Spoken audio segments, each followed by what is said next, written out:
Hey there, welcome back. So let's get started with the backend development first. So first I'm going to create a folder, and in that we are going to separate a client-side code and server-side code, and first a few videos we'll focus on building server-side code. Okay, so now I'm heading back to our terminal. So here what I'll do, I will create a new folder called Google Docs.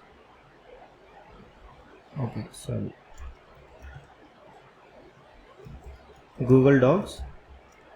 And inside that I'm going to create two more folders, one for server and another for client. So for now let's do editing in server folder. So here we are going to first create a initialize package.json file. So let's do this. Okay, fine. So after this we'll have this above package.json file. So let's open this in our VS Code and start creating a index.js file and then converting that into TypeScript and all. Okay, so let me open this inside the VS Code.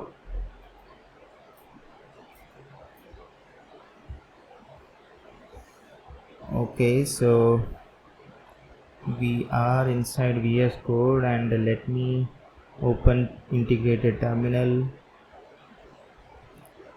Fine. So inside this I wanted to create a a source folder, and then keep everything inside this source folder. So I wanted to move even, so whatever the code we are going to write will keep inside this source folder. Okay, so first let's create a simple file index.js. Okay, so let me first install express and .env dependencies. So I'm installing this. So here inside the package.json file, in under dependencies you see .env and express is added. So now let's go ahead and create a minimal file inside source folder called index.js. So let's quickly do this using so let's import express. So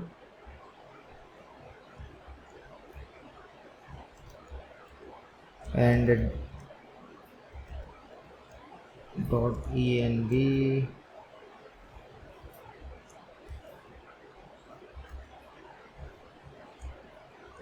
and config that, and get the app create object out of express thing, and also port, let's keep this as to, let's keep this to 8080, and have the home page, and add a request and route response in the callback input params, and send the output of this as in express plus TypeScript project, or we can say it as server. Okay, just we're testing it, later we'll figure out everything needed for our application to work. Okay, so then we are going to listen on this above 8080 port, and so I'm going to just console log that server is running at this port. Okay,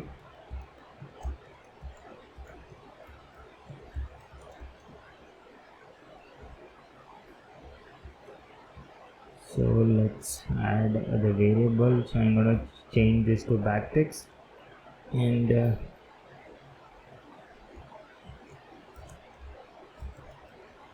okay, fine. So now this is fine. So what we'll do, I will just go to, so let's start this. So yep, if you see now, if we head to the localhost 8080, we should be able to see this output express plus TypeScript server. So let's check it out. Okay, so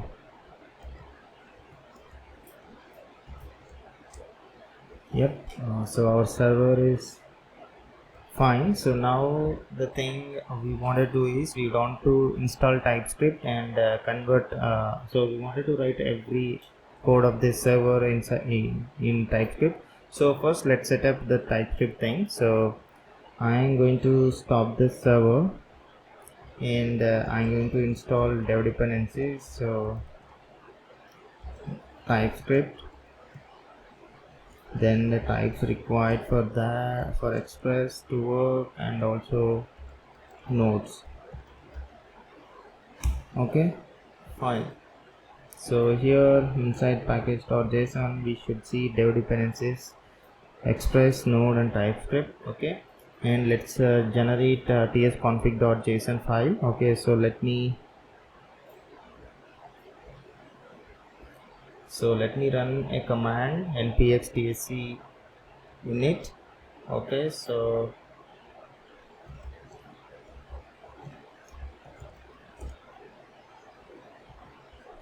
here we have this file. So inside this we'll add a thing like target is fine. Let's add module is also common JS, then strict to true. Okay, fine. So for now let's keep it as it is. Okay, after this here inside this compiler options I'm gonna set the out directory to dist. Okay, so let me add that here. After this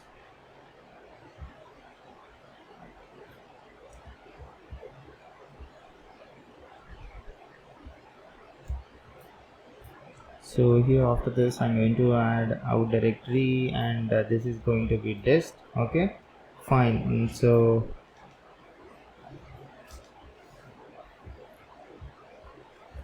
then what we will do now, instead of index.js I'll create a index.ts file and change the thing. So first let me create the index.ts file and then write the sufficient code in that file and then delete index.js file. Okay, so I'm going to create index.ts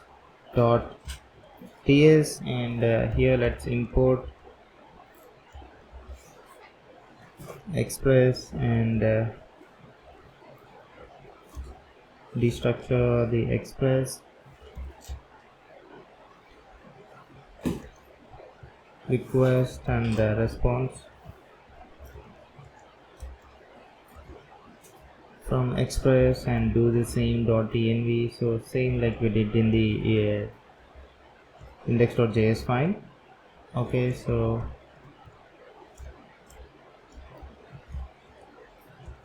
yep, and then config this. Fine, so let's initialize the express app and this is going to be this, and the port for now I'm going to keep this as 8080. Okay, and the rest thing just remains the same, app.get. So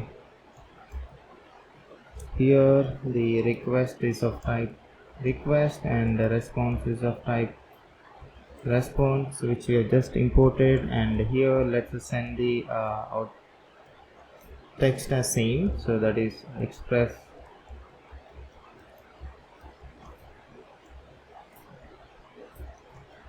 TypeScript server.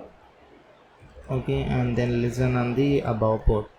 So here inside this I'm just going to log the port number. Okay, so saying that server is listening on port.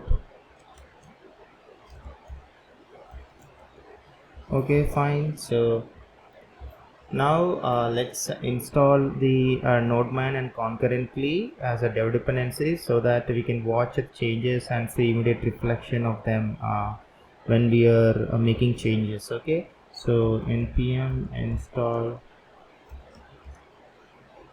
So dev dependency concurrently is for multiple commands we can run using the single script command. So for that we need this, so I'm installing this, and nodeman. Fine. So inside this package.json file,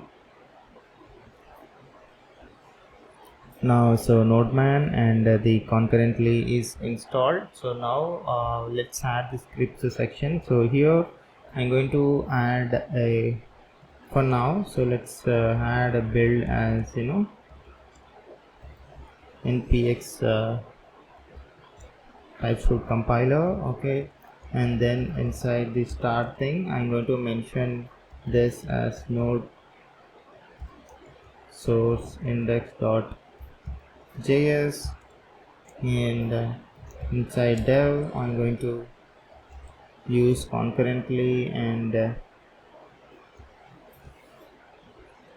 then first compile TypeScript code and watch changes using nodeman. Okay, so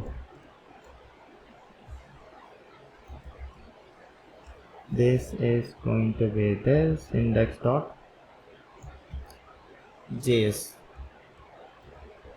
Okay, fine. So these are the commands so dev what it does, so whatever the code we write in the TypeScript, it's going to first compile to JavaScript and then use the nodeman to run the index.js file and see if there are any changes, and immediately will be reflected. Okay, fine. So first what we'll do, I'm going to run this command. Okay, so let's run dev.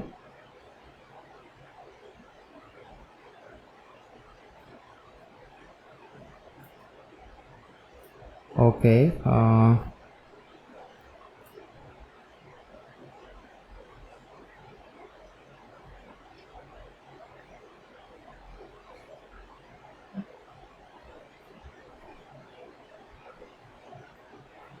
okay, fine. Here I'm giving the wrong folder. It has to be server slash source slash index.js. So let me change that.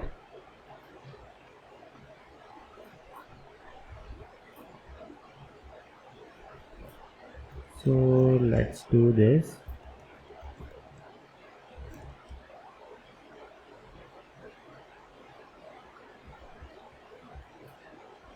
Okay, so here I'll have to change here. For now what we'll do, we will just keep this as source. We'll remove source and check it out. Okay, so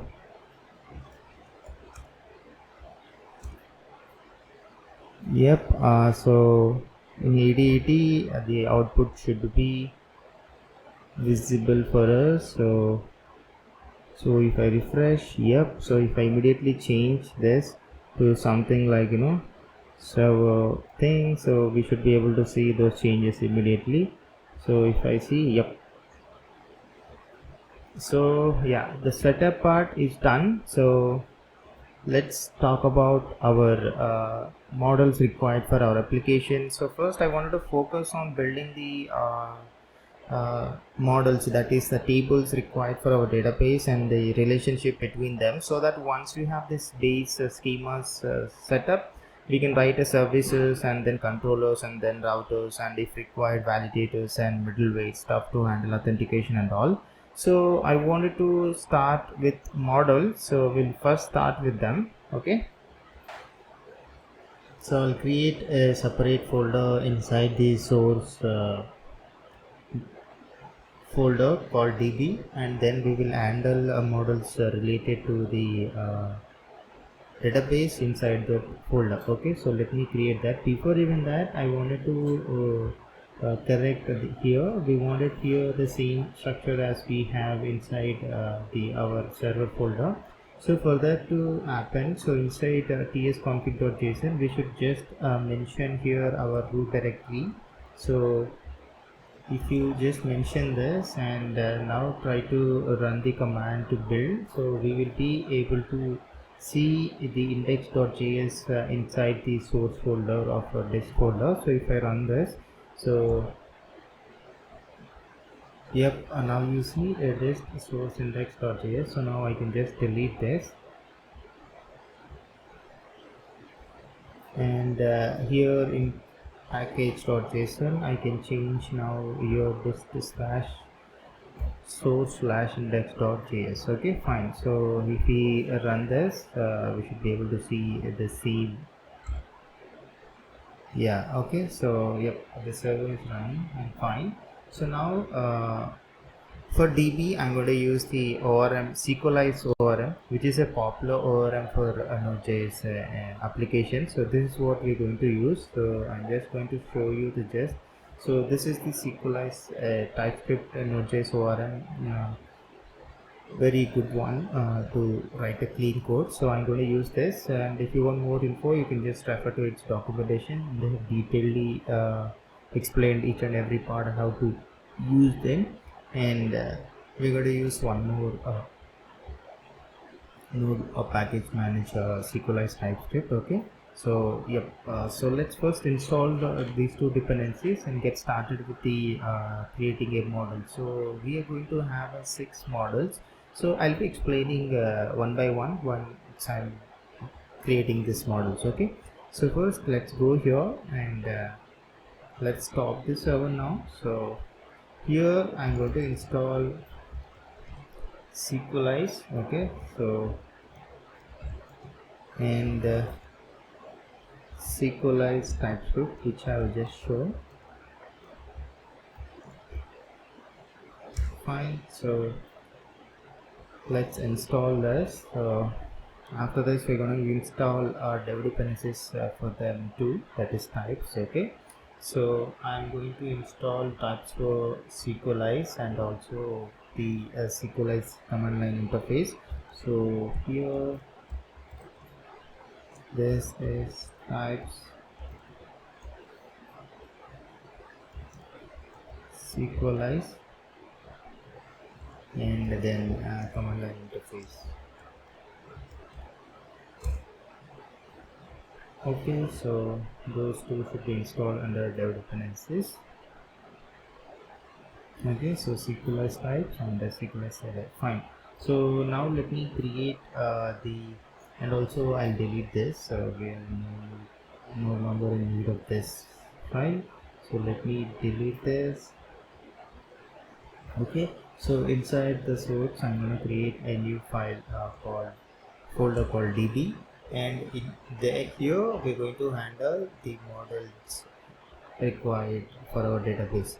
So let me create inside this one more folder for models, and separately we have one more file to use all those models in index.ts. So I will create that. So first let me create a model for the user.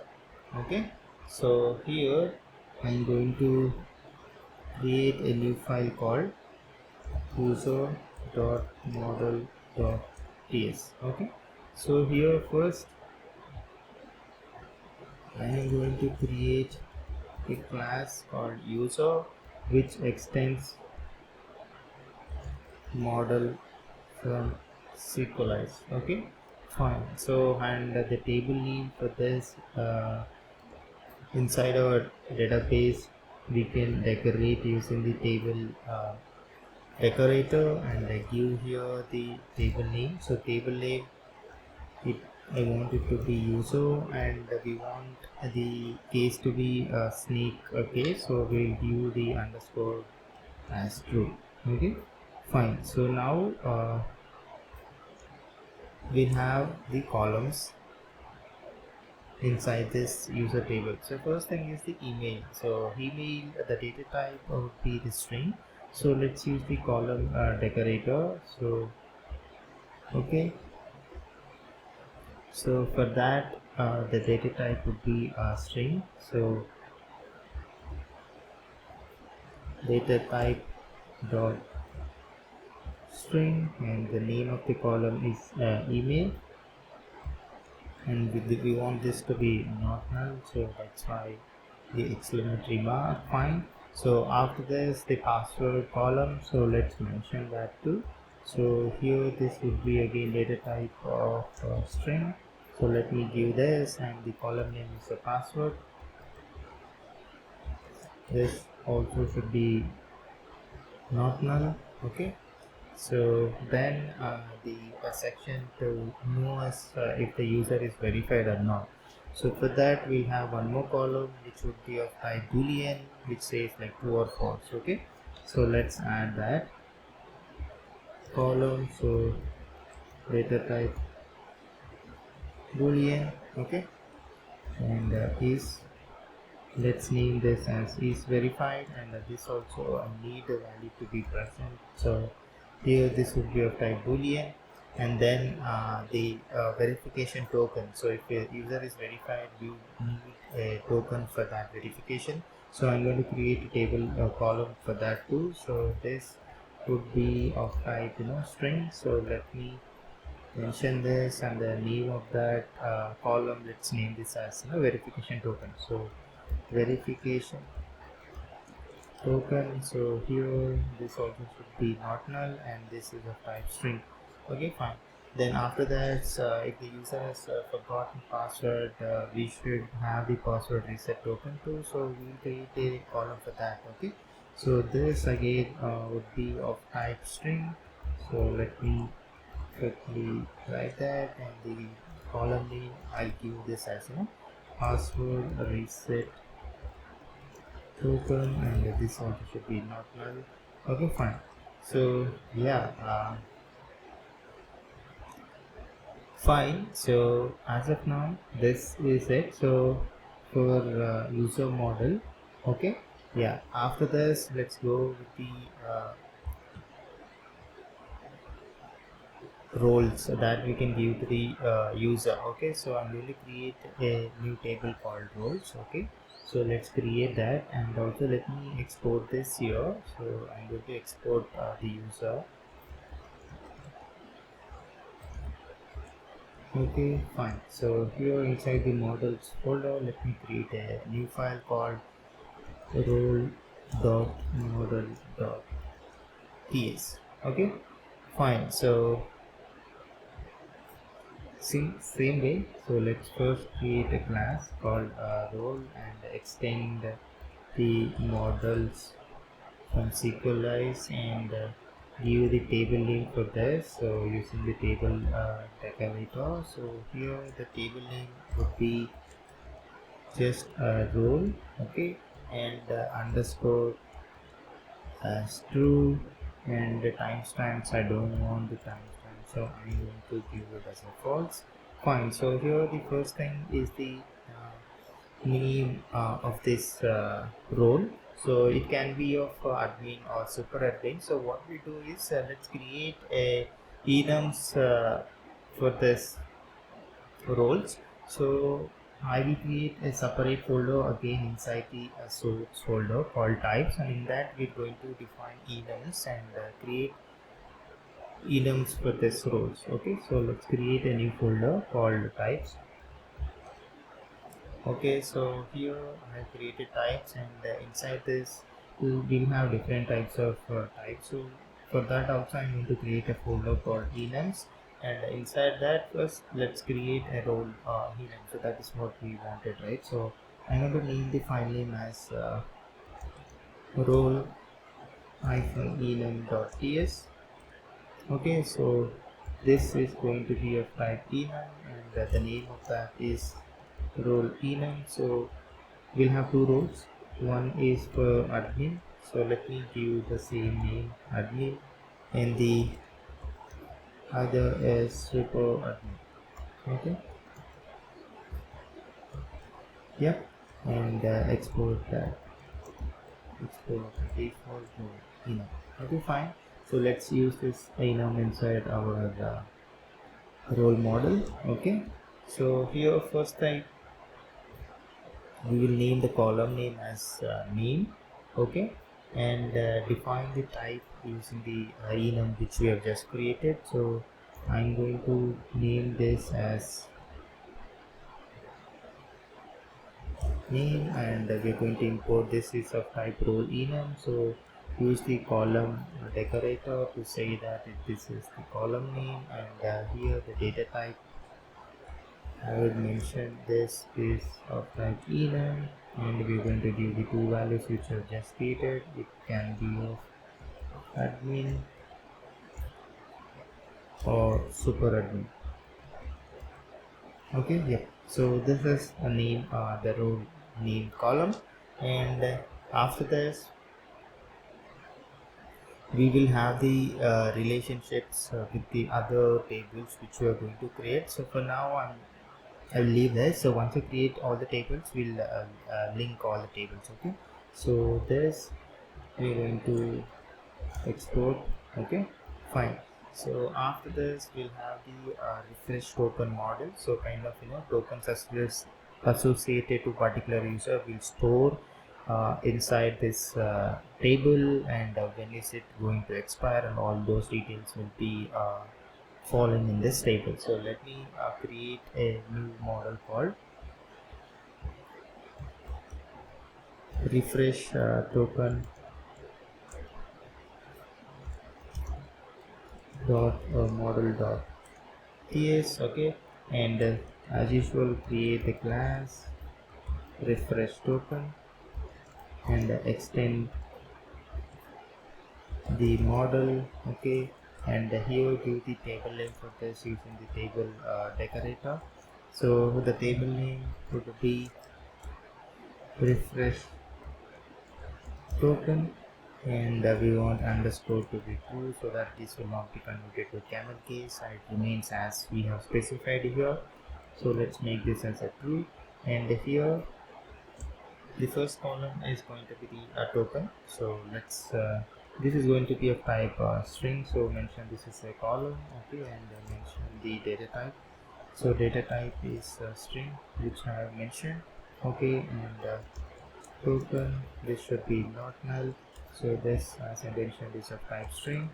Okay, and then relationship to the user, as I mentioned, to which user ID it is going to belong to. So let me import that user model which we have just created. Okay, so we're going to add the foreign key for this. So foreign key is going to be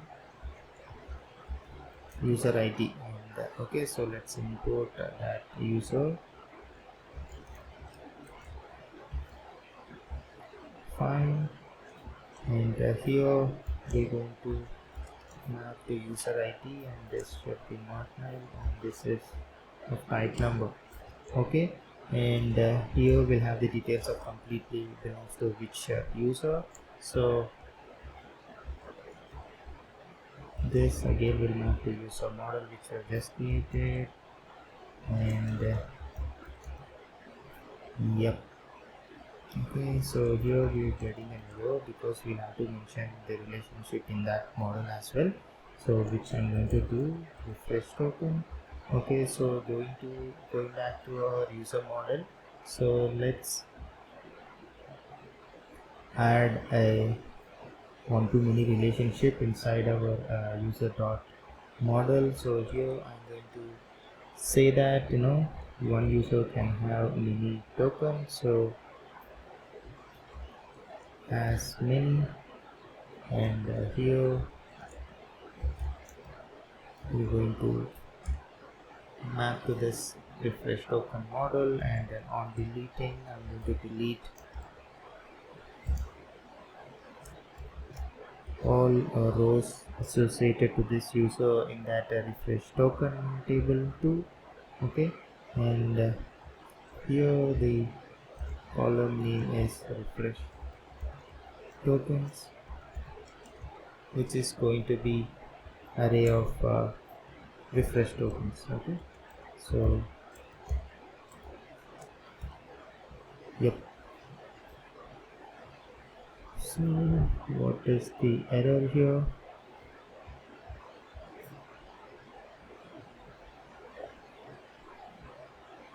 Okay,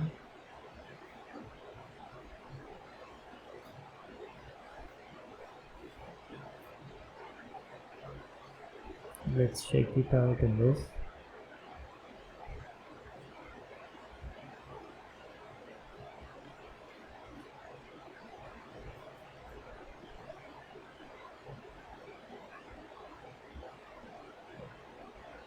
No overload matches this call.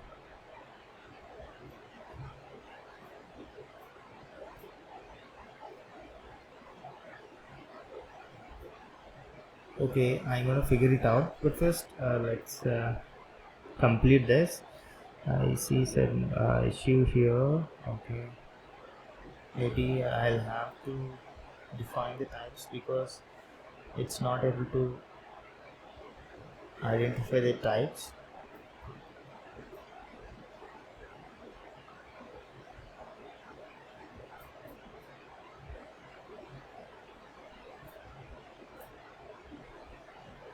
But first let's complete the models. Okay, then we'll talk about the relationships errors. Okay, so after this I'm going to create a model for documents. The list of documents the user is going to create. So let's create a new file called document.model.ts. okay, so here we'll have the same the thing. So let's name this as document, and we're going to extend the model and give the table name for this. So let's import the model. Okay, so here the table name for this is going to be document,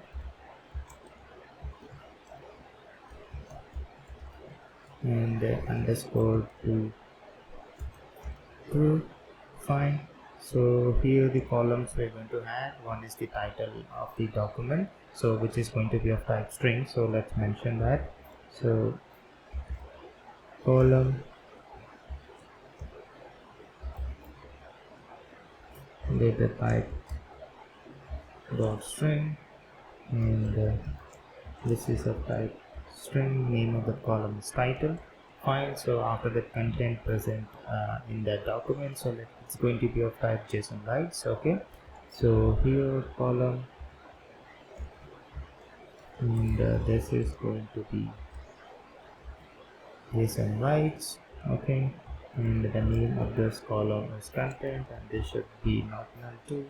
Okay, and then we're going to link to the user who has created this document. Okay, so here let's have the foreign key and map it to user. Okay, and then map to user ID column. So yep, this is a type number, and also we're going to have the complete belongs to details of the user. So,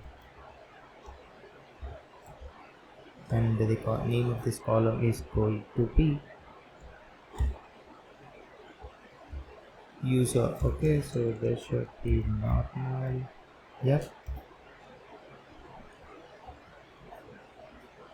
Yeah, and also we're going to have a tag to know that if this document is public or it's private. Okay, so let's have the column name as is public, and by default we're going to set it to false, and this is going to be data type of boolean.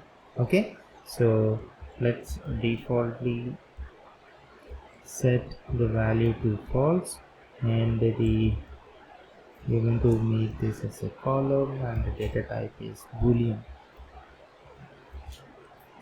Okay, so is public, and this is of type boolean, and I'm going to export this document. Fine. So yep, so after this we'll have the document user. So a column or to know if the like which and all user is having access to which document. So this table is going to maintain that details.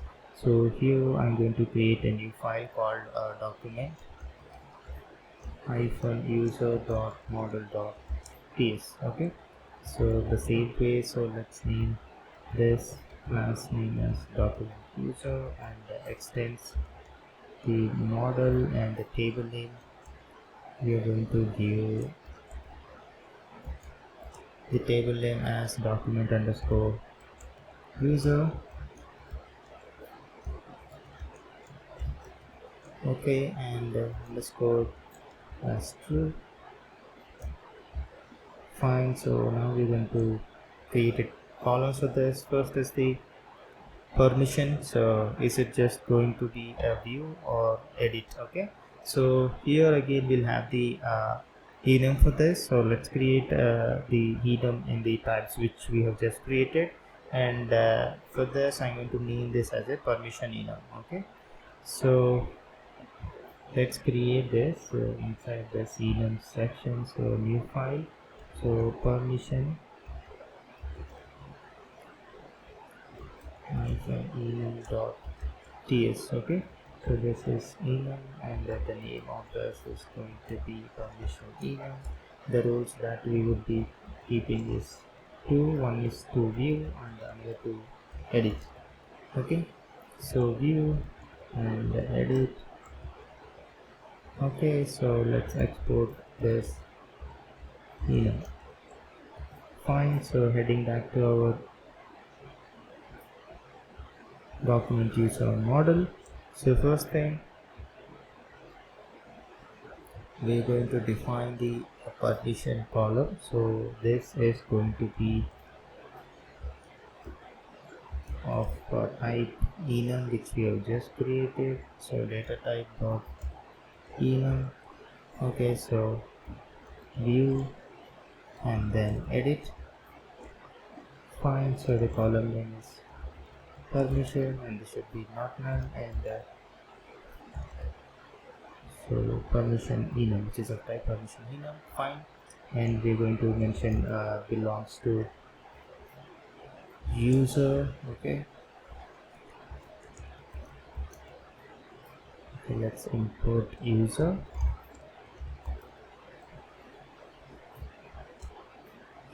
and the column name is user. Okay, fine. Then after this, the foreign key and the primary key is going to be nothing but the user ID, so we're going to mention that. Okay, so I'm going to mention this as a foreign key to user table, and the primary key, and then the column. Okay, so here it's going to be user ID, which is not null again. Yep, and belongs to which document. Okay, so that also we're going to mention.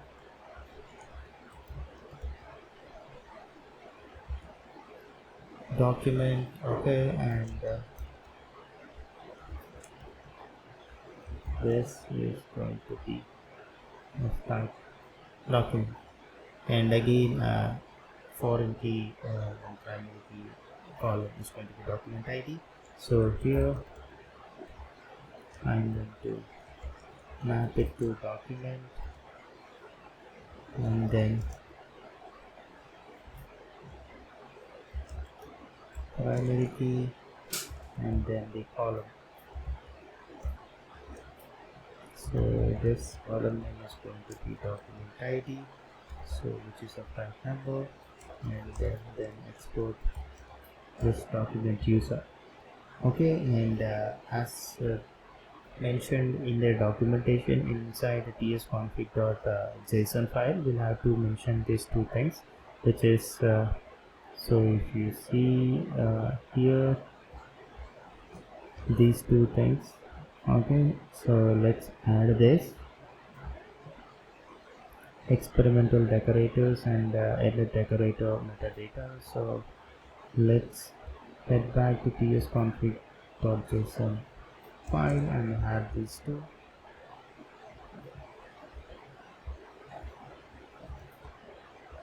Okay, so yep, So now the document user model is also created.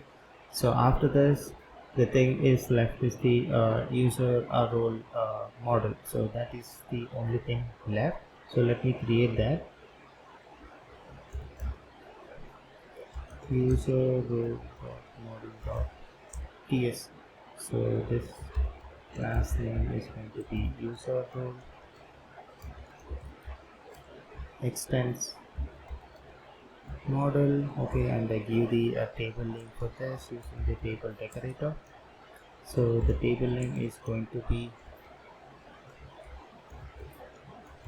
user role and underscore group.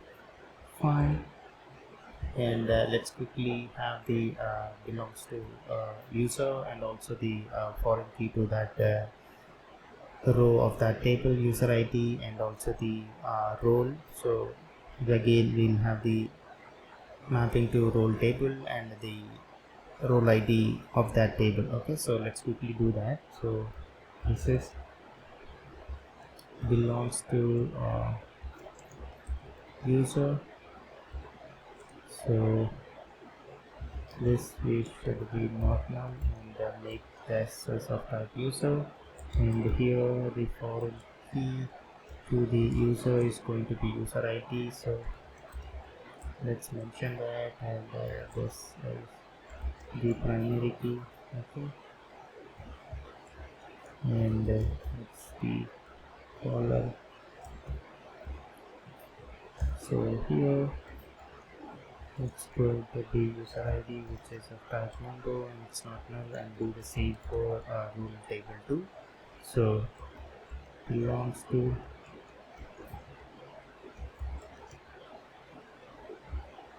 role. So this is of type role, and similarly the foreign key to its role ID.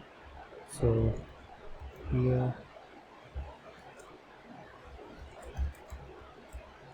primary key and the column. Okay, so the name of this column is the role ID.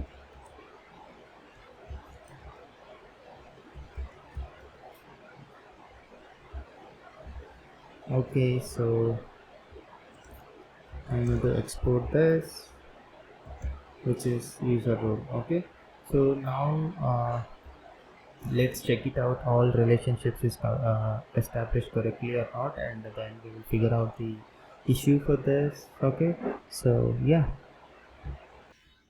so let's check the relationships first, and also the thing I figured out the issue was we are supposed to import the model from SQLized TypeScript rather than from SQLized. That's the reason we are seeing the error. So if I remove this and import it from the SQLized TypeScript,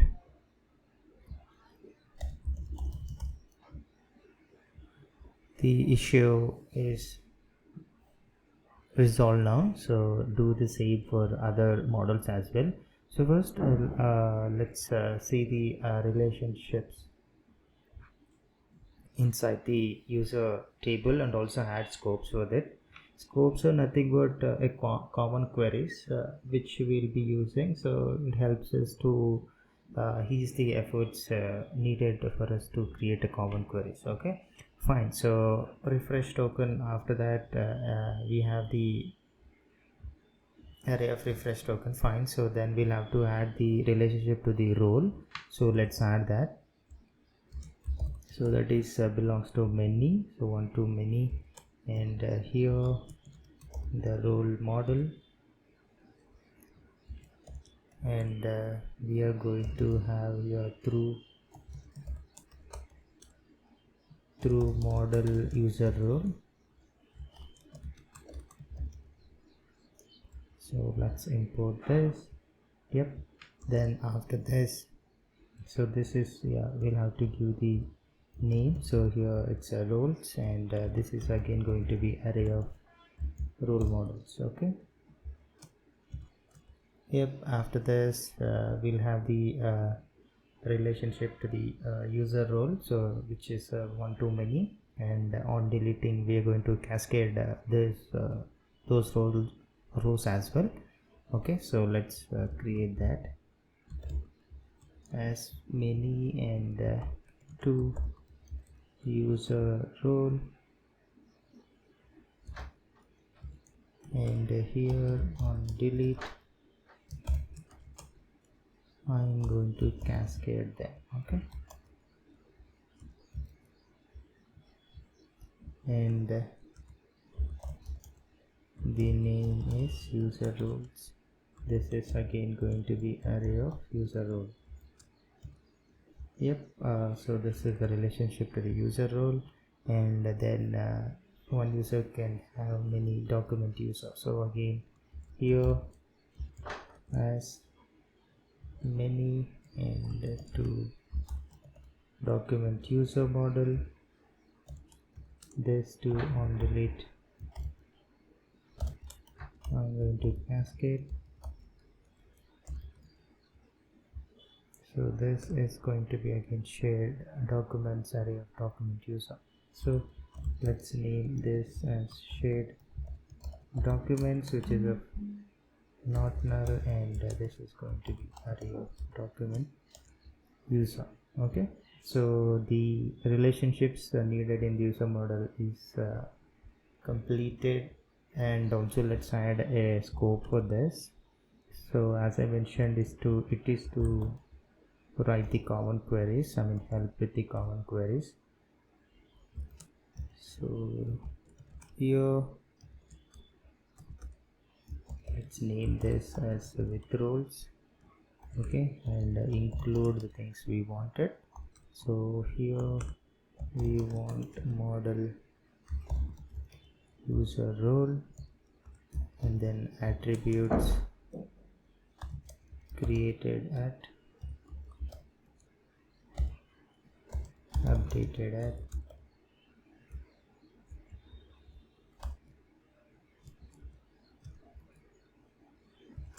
and then include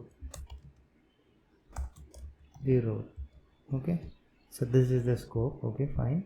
So yeah, I think the things needed to be changed in this user model is done. So now go to the user role model. First to change the model import here, so let me delete this. Okay, so here fine. So now let's check the relationships here. So user ID, then role, and then the role ID. Yeah, fine. So this the changes and the relationships to other models is created in here. So let's go to the role model. So in this role model, let's first change this model import. Okay, and delete this, and here first we added only the role name. Okay, here I'm going to add so it's going to belong to many users, and also it will have many relationship with the user role model. So we'll quickly create those two relationships. Okay, so belongs to many, so here we'll map it to the user, and through user role. Okay, fine. So here it's going to be users, and this is array of users. Okay, fine. And then the other is as many. So here it is to user role, and then on delete we are going to cascade,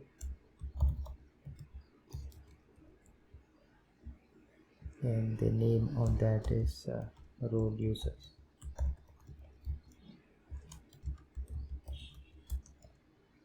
Array of user role. Okay, fine. So this is the role model. So let's do the same for check the same in a refresh token.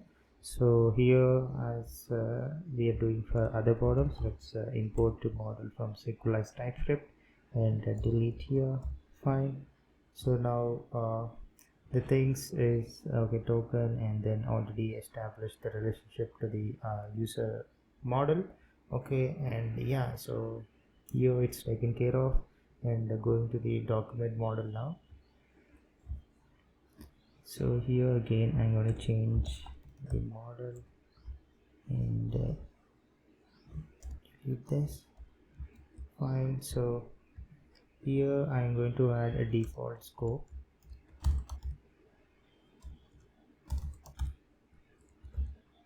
Okay, so and include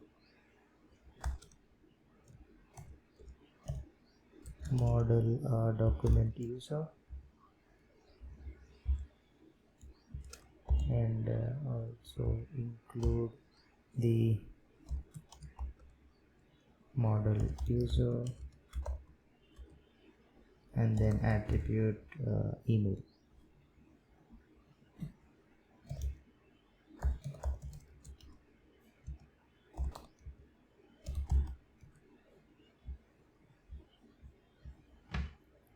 Okay, fine.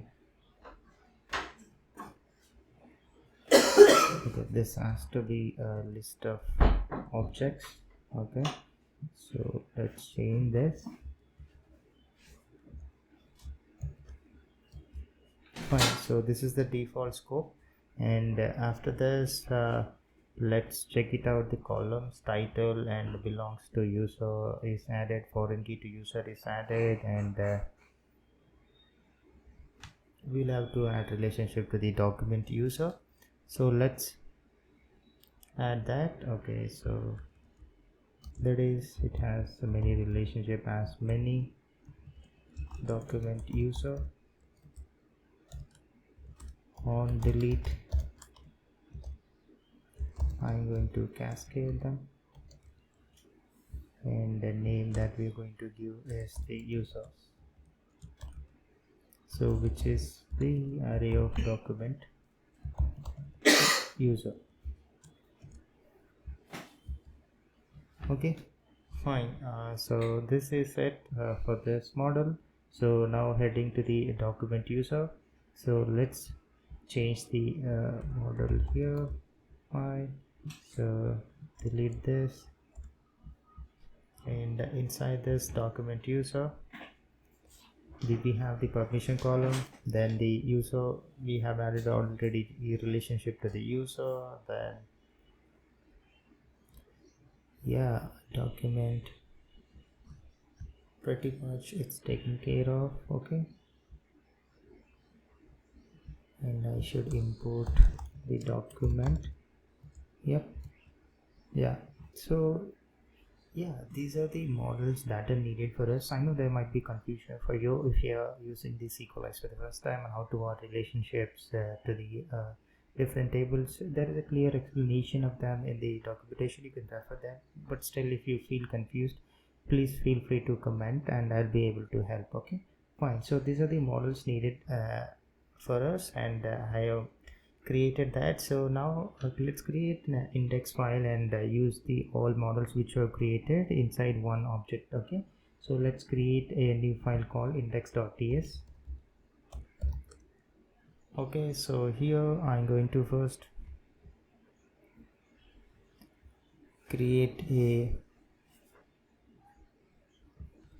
so first we'll have to create a configurations for our DB. So for all configurations we will have DB configurations, SMTP server configurations and other configurations. Okay, environment variables and all stuff. So for that also let's segregate into separate folder called config, and configure them, and we will configure DB details and use that here. Okay, so here I'm going to create a new file folder called config. Okay, and let me create a one file called db, just new file. Okay, db.config.ts.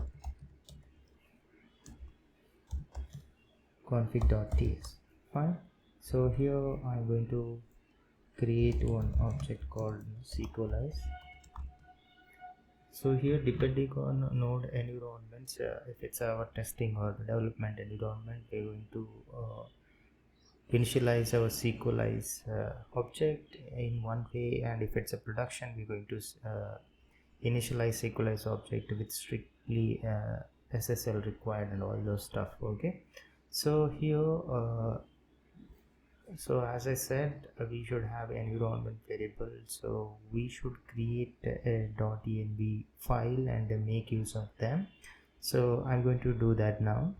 So for that also, let's do some check first. Inside the config file itself, let's create a separate file called env.config.ts and check if at least any of the environments variables needed for us is not defined. Then we're going to say that while we are running, there are environment variables missing for this application to run, so please make sure that details are configured.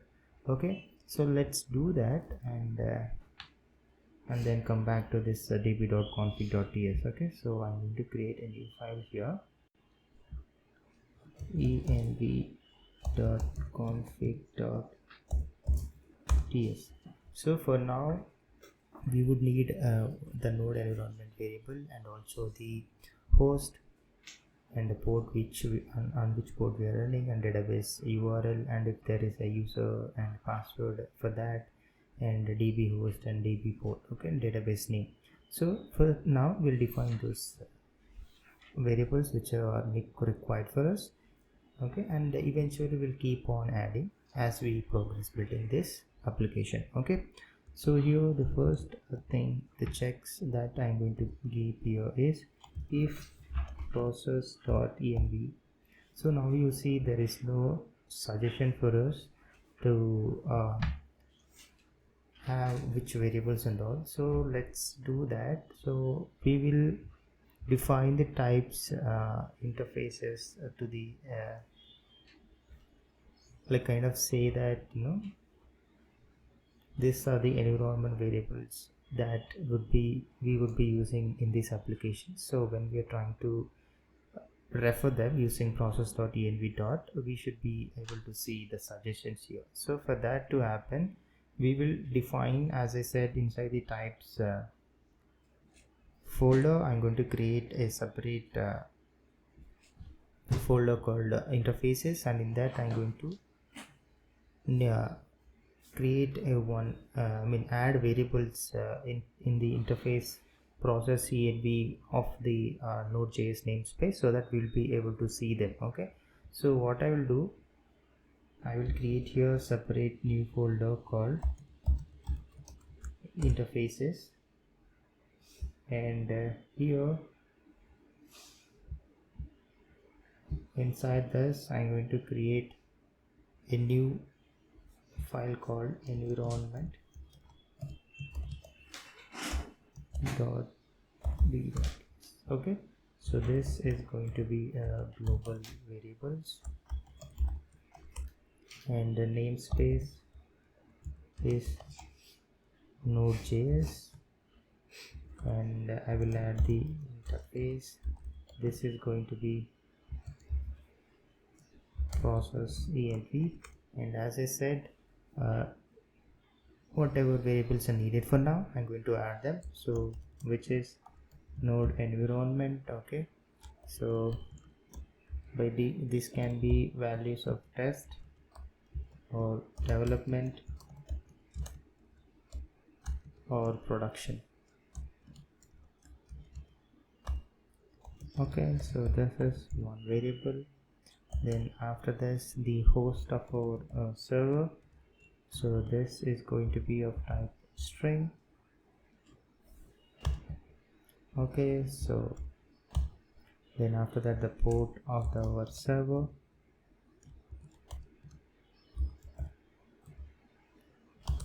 then the database URL, completely database URL. Okay, so if not, we'll and again the user of the database. Okay, and the password for the database,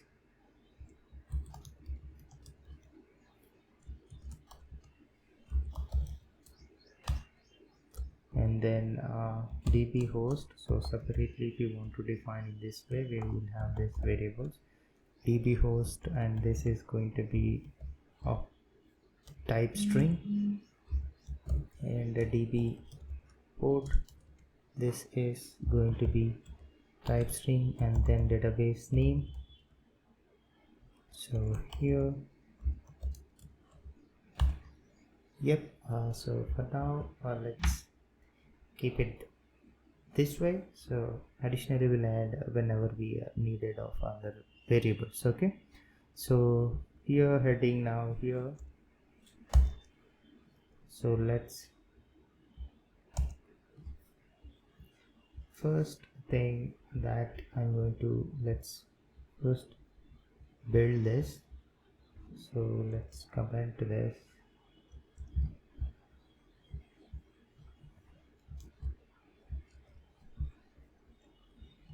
So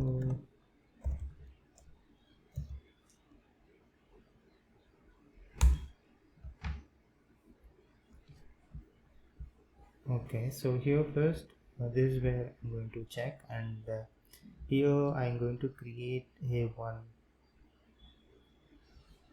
file called .env.development, and then configure the variables which I've just created, and then start using those variables. Okay, so let me create them. .env.development. So the same variable, so let's plug this inside the interfaces which we have just created. So here, so node environment, this I'm going to keep it as development for now, and host, it's going to be localhost,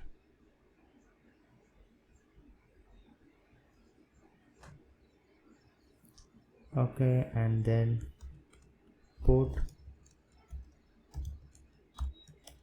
is 8080, and then database URL, and which I will configure now, and then the user details, password, db host, db port, and then database name. So these are the values that I should configure, so I'll configure them down. Okay, so I have taken the values from the node section which I noted it down. So here I'm going to use them. So these are the values that I have configured. So accordingly, you configure these values. So now we'll go to this env.config.ts file and start writing this configuration thing. Okay, so let me, so if you see here for what we'll do, first we will check for if any of the required environment variables are undefined. Then we are going to throw error saying that environment variables are missing. So let's do that now. So here I'm going to do uncomment and start writing here. So first thing is this environment here, we'll have to export this so that the suggestions for us will be showcased. So if you go here now and start here, now you see the variables that we configured is suggesting for us. Okay, so yeah, first thing is let's check for the node environment. So if this is undefined or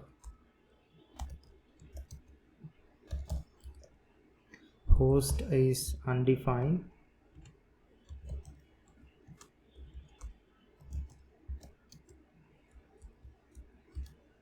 then port is undefined,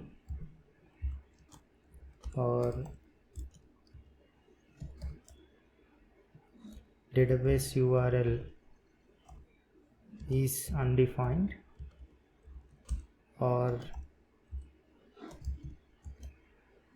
user name that is sub database is undefined,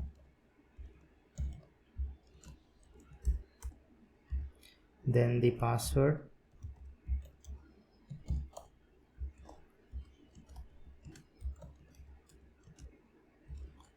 then next is db host and db port. So let's quickly write that.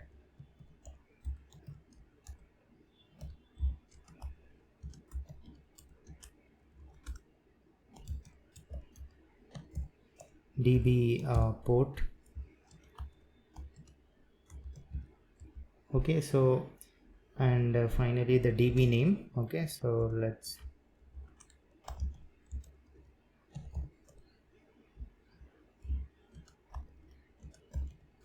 if any of this environment variables are not defined, then we're going to throw a error saying that the environment variables are missing. So here, yep, let's throw this error saying that environment variables missing. Fine, yep. Okay, so if there any of them is missing, we're going to throw error. Now we'll create one object which is kind of like environment object, and here for each value we are going to take from the environment section. So this is going to be node environment, and next is the host is going to be yep, and then the port,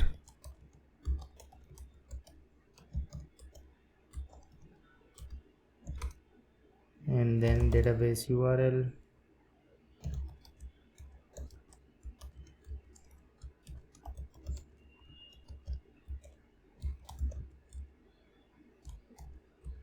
okay, then the user,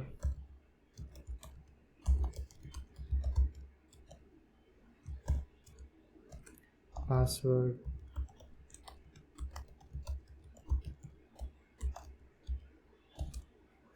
db host, db port, and database. Okay, so db host, and then db host, right? Yep, then db port,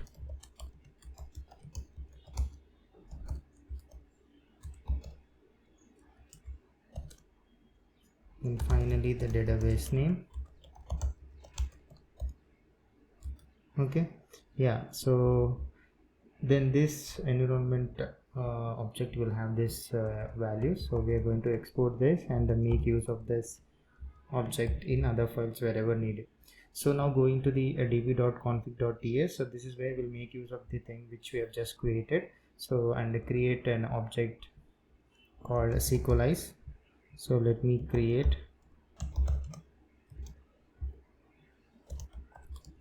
sequelize, and here let's import env thing. So import env. Okay, so here we will check if this equals to test or development.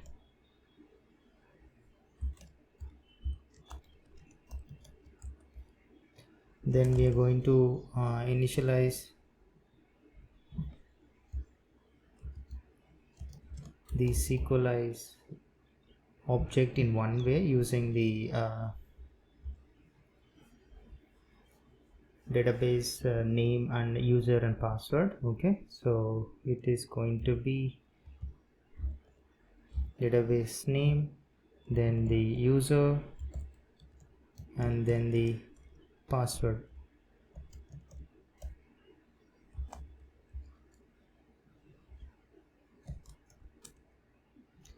And here then we have to pass in the host host is nothing but env dot db host, and then dialect is Postgres,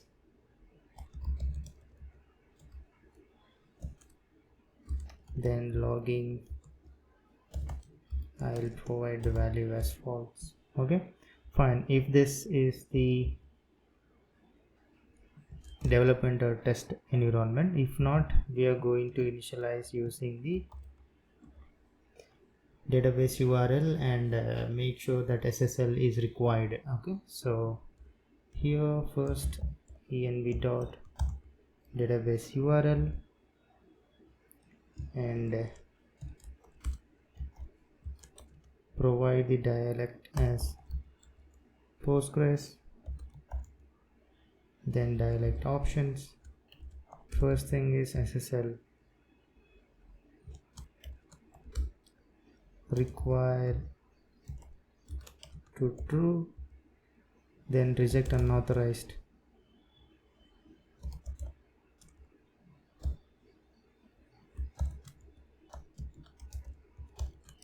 We'll set this value to false. Okay, and then after this the logging. So logging, I'm going to keep this value as false. Okay, so this is how we are going to create initialize this equalize object, and we'll make use of this to create a tables for us in the database which we have mentioned. Okay, so the db config is also ready. So what we'll do after this, let's try to go to models folder, and inside index.ts, so we will create we'll first group all the models that should be created inside our database, and create an object out of those models, and then try to create those tables in our database. Okay, so this is how it's going to be. So first let's import a SQLize from, so 1 second, did I export that? No. So let's go here, export default SQLize. Okay, so now I'll import that. Okay, fine. So here what we will do here is SQLize.add models. So here we'll add all the models that are to be created in this database. So one is the user, and then refresh token, role, then user role, then document. Let's import this, and then document user. Okay, so these are the models that we'll be adding. So after this, let's create a object called db, and here let's have all the things SQLize from SQLize. Okay, let's import that. So I'm going to import that.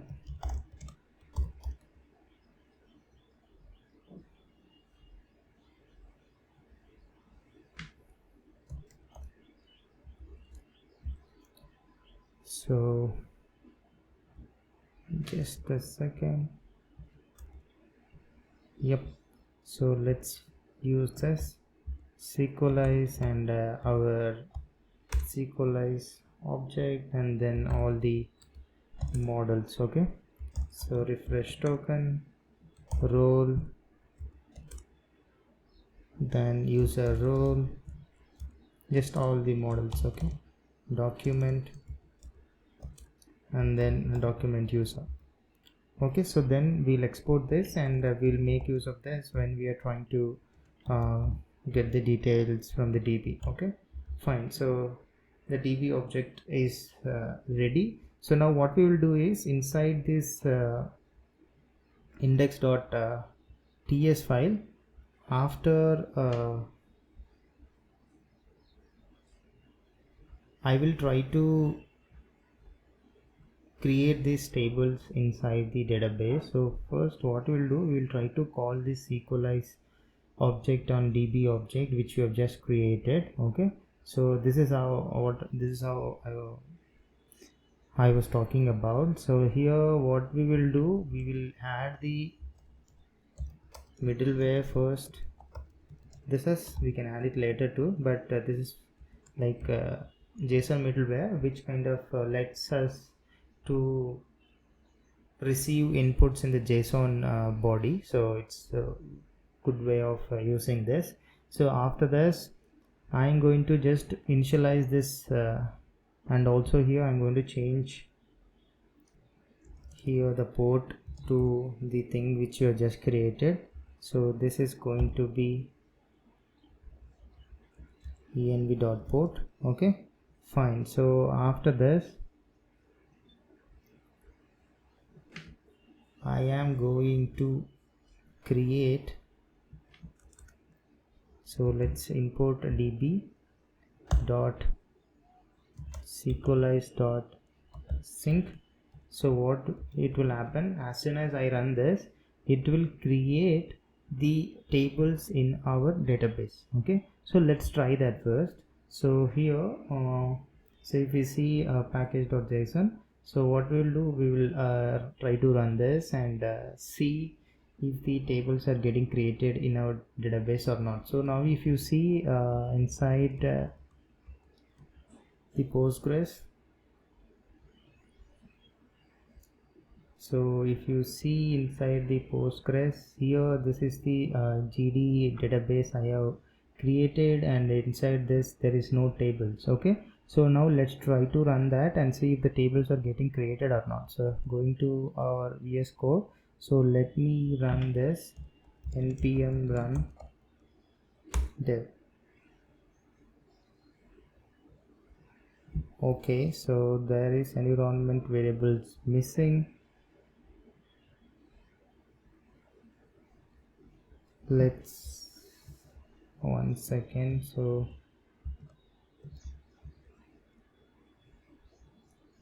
let me run again. Okay, so it's not able to identify .env.development which I have just created.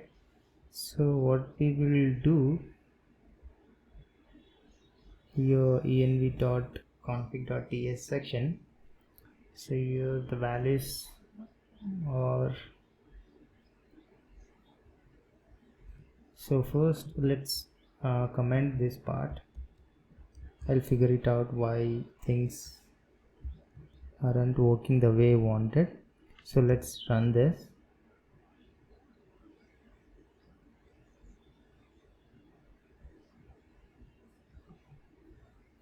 Okay, fine. These values are not getting picked up. I don't know why. Okay, I got it. 1 second. Here while we are running this, so I will specify the environment as development. Okay, so this is what I mean. So that is, I will specify here node env equals to development. Okay, and let's try now. I'm thinking it will resolve our issue. So if I run this, okay, fine. I have to install pg package manually, so let me install that. So yep, so I missed that because Postgres, we need to install that. Okay, so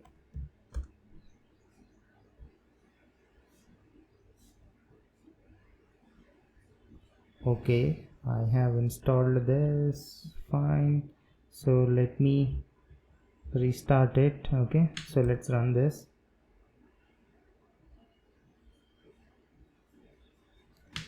Okay. The port again, it's undefined. Wait a second.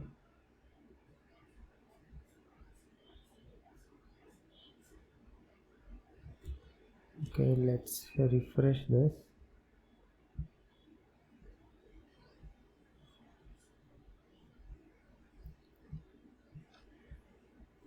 Fine, there is an issue with the variables. I don't know why. Let me check this.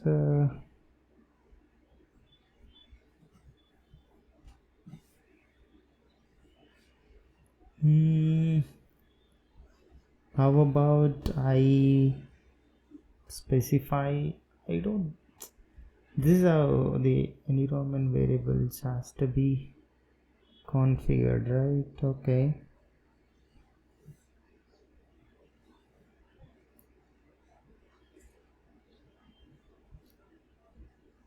The port and actually the variables, environment variables are not getting the values. Okay, so let me just change all the things here to it as a mandatory things. So here, okay, after this, going to this index.ts, even here I'll change here to mandatory. Okay, so let's start again.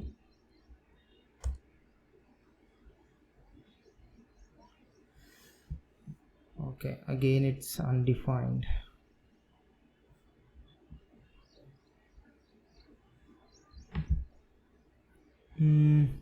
So for now, what I will do, I will directly provide the values. Okay, and later I'll figure out why this issue is happening.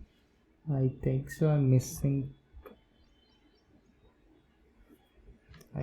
somewhere. Fine, not an issue. So just our aim is now to create tables in our DB. So here I will provide here port manually, and again going to our DB config. So here I'm going to provide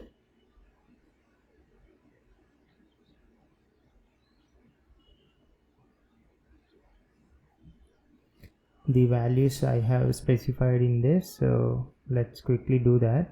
So if you see here, okay, fine, so let's do that. User is nothing but Postgres, and password I'm going to provide this.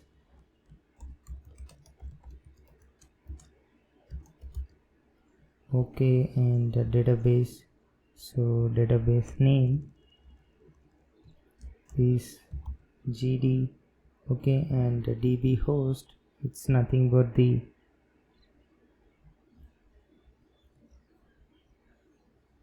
local host. Okay, so let me change that.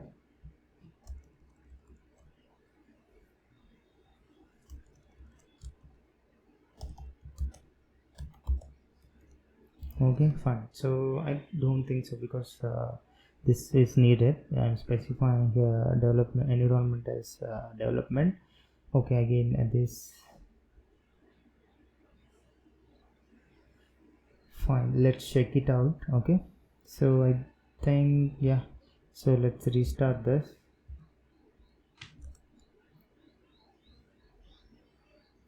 Okay, so it's listening on port 8080, and now if you see in our Postgres, our table should be created.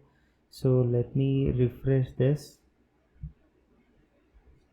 So if I see here, yep, the tables are successfully created in our GD database, which is document user, refresh token, role, user role. Okay, so the tables are created, and we'll figure out why the environment variables was not getting picked up. Maybe I messed up something. Okay, fine. Now the tables are ready. The next thing that we are supposed to worry about is now the routes, services, controllers, and all. So first I wanted to complete the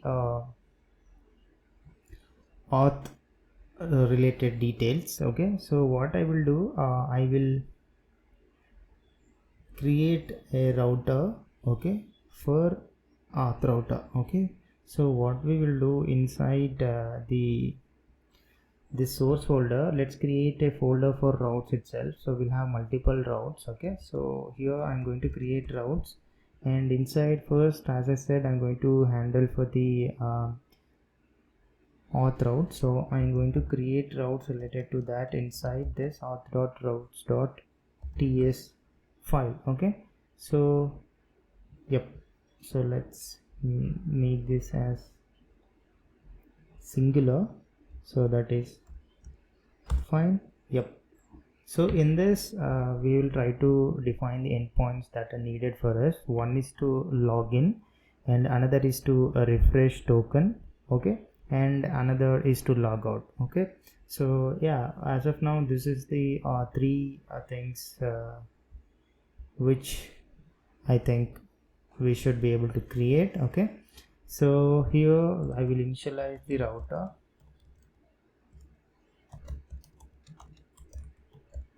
Okay, so router, so first thing is the login. So again here we would need some middlewares, one to validate the login details that user is entering, and then after this we need a controller, so which again it interacts with the services, and that services will talk to our database tables which you have just created. So let's create the validator for login. Okay, so again that we will create a separate folder called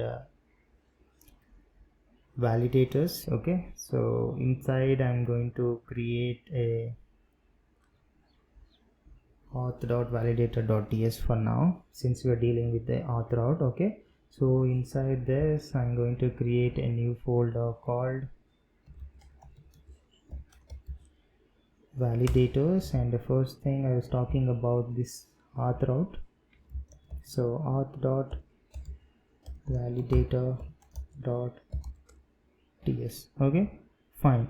So here in this let's make use of the express validator. So I'm going to install that. So let's install express validator. So that is npm install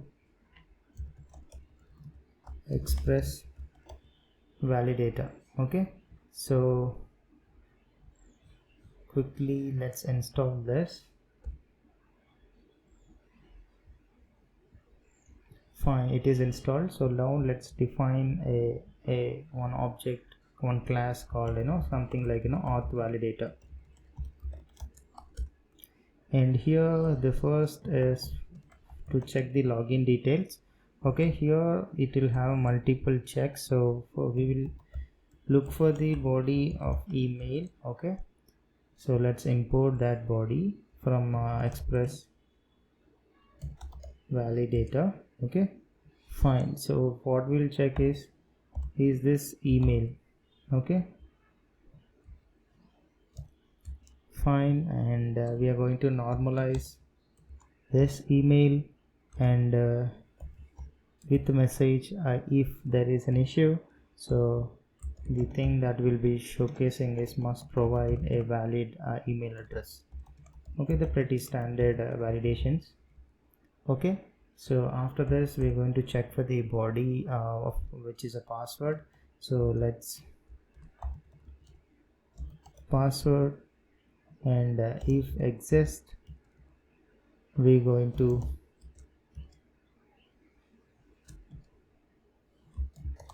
so here will provide, here must provide a password if that is empty. Okay, fine. So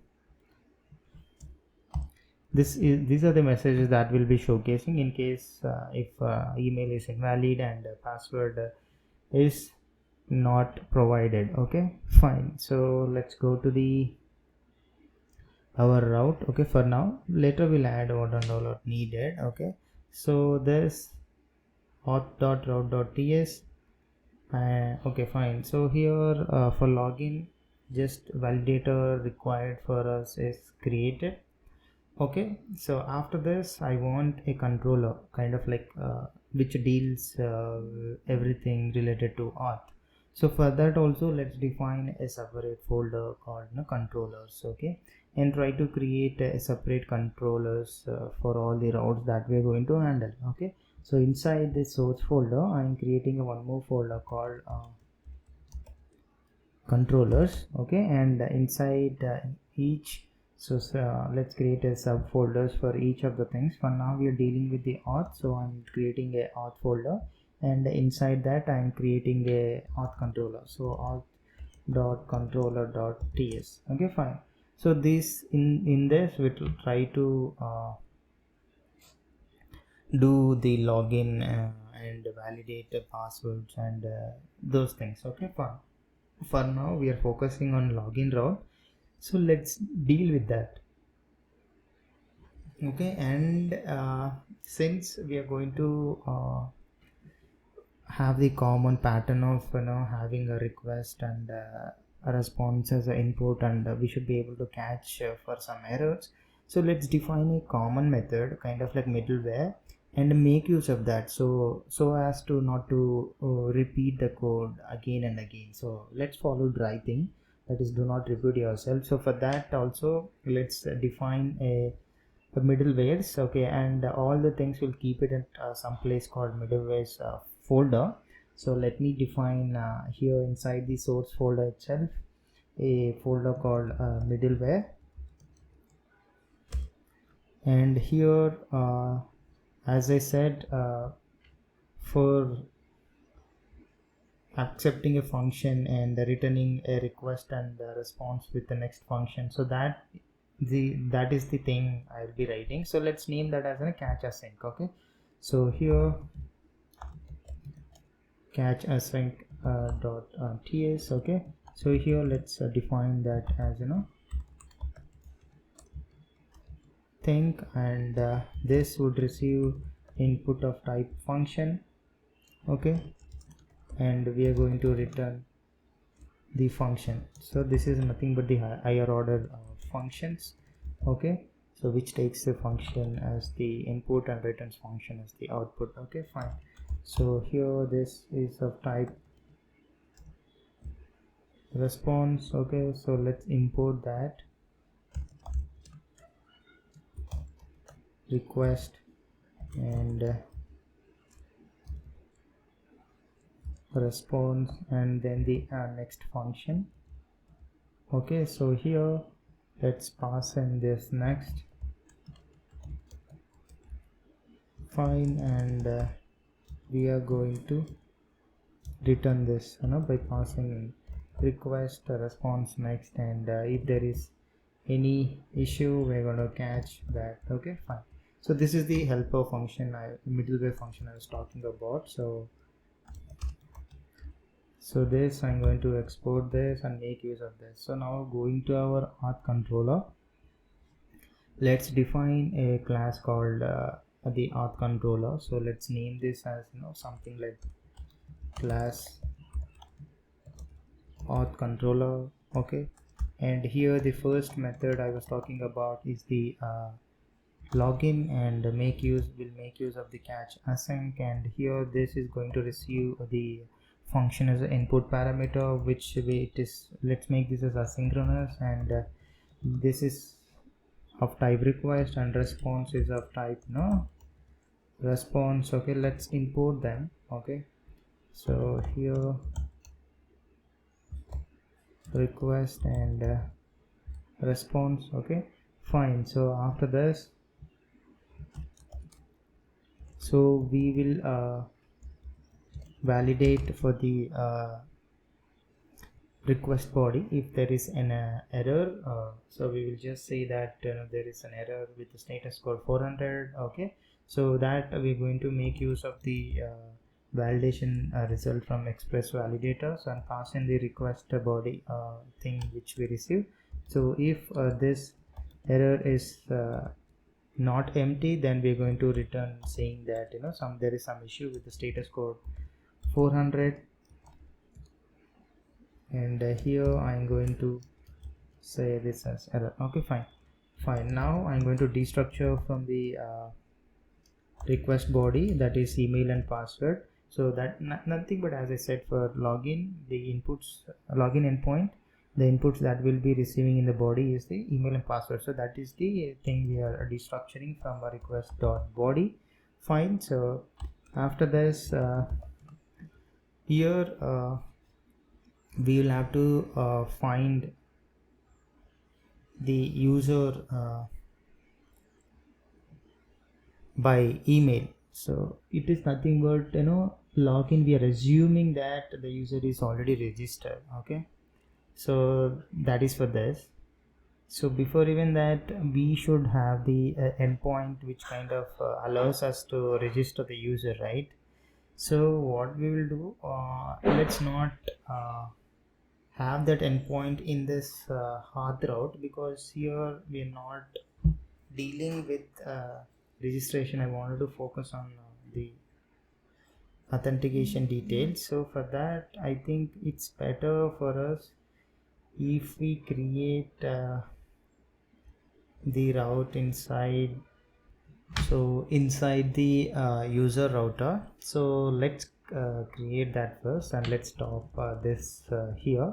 So what I will do, inside this controllers, so not this controller, so inside our routes, let's create one more file called user.route.ts, okay, which deals with the routes associated to the user endpoint.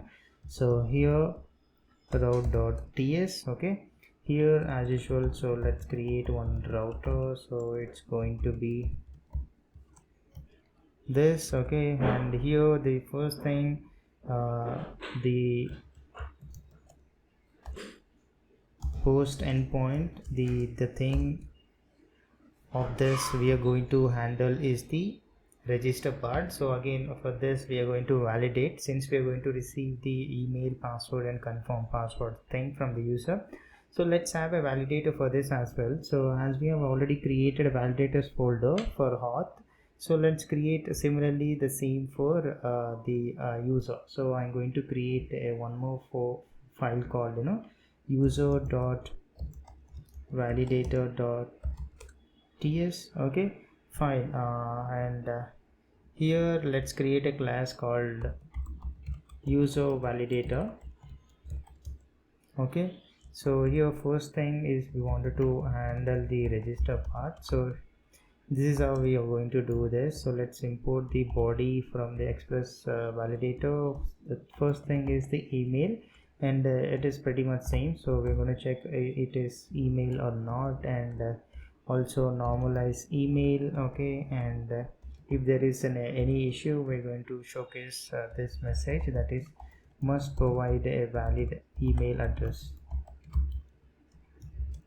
Okay, so this is the message that will be showcasing in case if there is an issue with the email, okay, fine. So after this, I'm going to we have to check if the user with that email is already registered or not, okay. This is pretty right.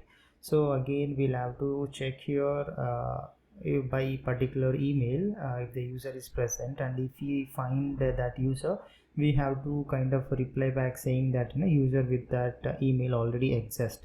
So that logic handling we kind of handle in the kind of services where we talk to DBs and all. So let's create a separate folder called services and try to get the info that we needed, if the user is already existing or not by email, okay. So I'm going to create a new folder called services, okay. So let's create that inside the source folder. So here services, and the thing I wanted to deal with first is the users. So let's create a new file called user.service.ts, okay, fine. So here we will try to get the try to write some methods which will give us the data that we need. So let's define the class as user service, okay. So the first method that I wanted to write is the find user by email, okay. So here this is going to be, so let's make this as an asynchronous, and this is going to receive email as the input. Okay, and we are going to return the promise, which is of type user or null. Okay, fine. So here in this, I'm going to get the user details by talking to user dot find one. Okay, fine, and here I'm going to give here where email is this. Okay, fine. So if this is the then finally I will return this user. Okay, yep. So this is the find user by email service. Okay, now heading to the validator where we need this user dot validator thing. Here we will make use of the method which I have just created, and I should export the class. So let's here the service, this one. So let's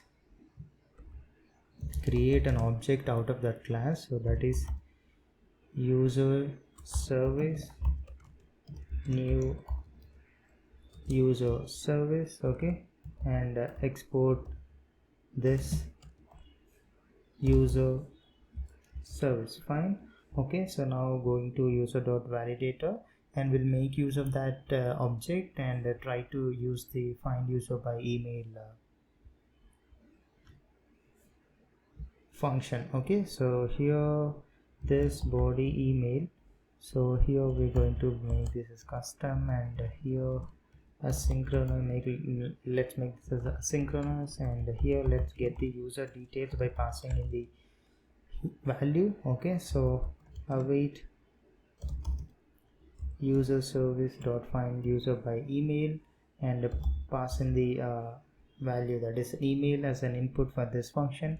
And if the user is not null, so we kind of have to reply back saying that user with this email already exists. Okay, so promise dot reject, and here this is what we'll be replying back. So user with that email already exist. Okay, so and after this I'm going to return true. Okay, if there is no user exists, we just have to say that successfully registered. Okay, fine. After this, body for the password one. Okay, so this validation will be checking for length. So it's we will say minimum is of length 8, and the max that we can take is the 25 characters. Okay, and if this is not following the above rules, we are just going to reply back saying that password must be between 8 to 25 characters. Okay, fine. So this is the message that would be showcasing. Okay, so now we will have to make sure that the password consists of at least one number. So again, the check, this is how we'll be doing that check. So here again, this is for body of password 1. Okay, so here we will kind of use the matches and provide the /d. Okay, fine. And if it is not having, so this is how we are going to say that password must contain at least one number. Okay, fine. After this, for the password 2, so here it is password 2, so we'll have to make sure that the value is equals to the body dot password 1 value. Okay, if it's not equal, we'll have to throw error saying that passwords must match. Okay, or else we'll just return true. So here we'll have to take in the make the custom and pass in the value, and here the request, and if the value is not equals to request.body.password1, then we are going to throw the error saying that passwords must match. Okay, fine. And if everything is fine, we are just going to return true. Okay, so this is the validation for register. I guess we are handling. So we're checking if the email is valid or not, and also we'll check if the user with that email is already existing. If so, we say that email is already registered, and the password length we are checking, and also we are checking make sure that it's containing at least one number, and the password is matching with the value which was entered in password. Okay, this is the validation for the register thing. So after this, so heading to the our user routes. So if you see here, so heading to the user routes, the validator needed for this is created. Now we should have the controller which kind of handles the register logic. Okay, so again inside the controllers controls folder, so where is controllers? So inside the controllers folder, I'm going to create a new controller called user controller. Okay, inside a new folder called user, and I'm going to create a controller associated to the user endpoints. Okay, so inside this, let's create a new folder called user, and let's create a new file called user.controller.ts file. Yep, so here we'll make use of the catch async function which you have just created, and validate the input request, and if there is empty, we will, yeah, so let me write that. So class user controller. Okay, so let's create the method called register, and I'm going to import this and make the function as asynchronous, and request would be of type request. So let me import that. Okay, and response parameter which is of type response. Okay, and here we will check for the error in the request body. Okay, so if error is not empty, so I'm going to reply back with the status code 400, and pass the JSON, I mean error message as the J in the JSON thing. Okay, fine. So after this, I'm going to take the email and the password one from the request, and destructure from the request.body.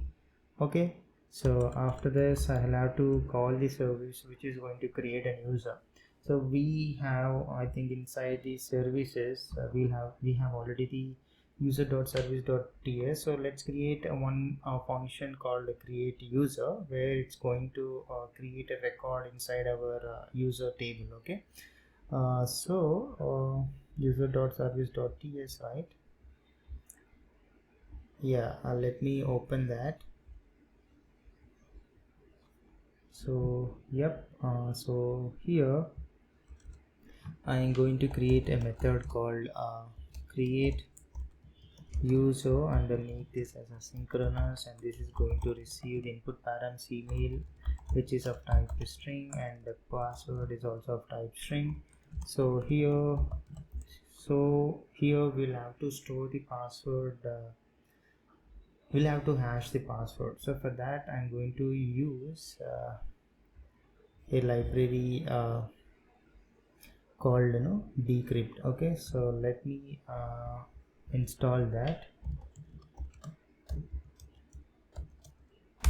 Okay, so decrypt, Once I have that, then I'm going to convert the password to the hashed password, and I will store that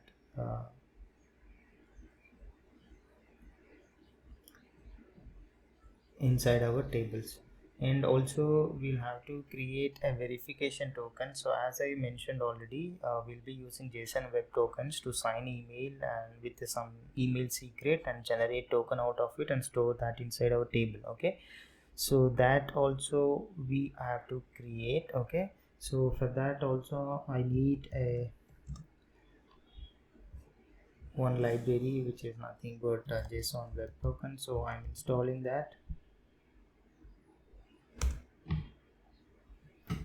Fine. So now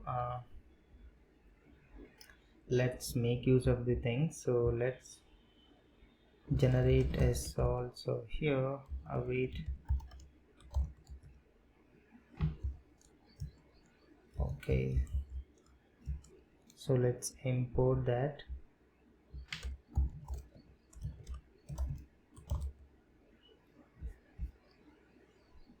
Let's import this from decrypt. Okay, I did install, right? I think I should install types. Okay, so yep, so @ type / decrypt. Okay, so now yep, the error is faded away. So here after having this solved, I am going to generate the hashed password.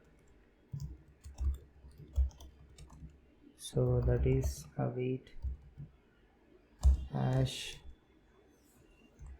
password by passing in the solve. Okay, yep, and and then I'm going to generate the verification token.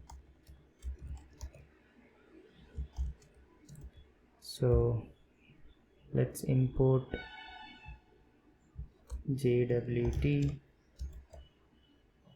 Okay, so and this also I have to import the types. Okay,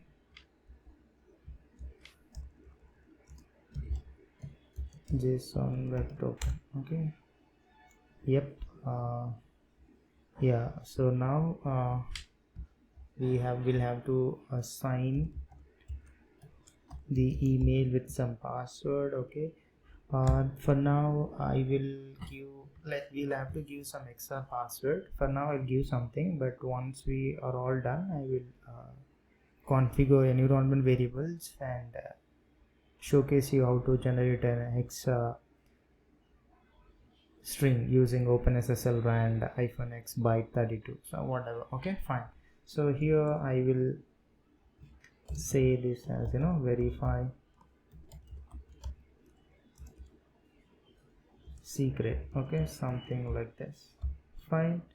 After this, let's create user. Okay, by accessing the create method on user model. Okay, and I'm going to pass in the email and the password. Here it's nothing but the hashed password, and the verification token as verification token. Okay, fine.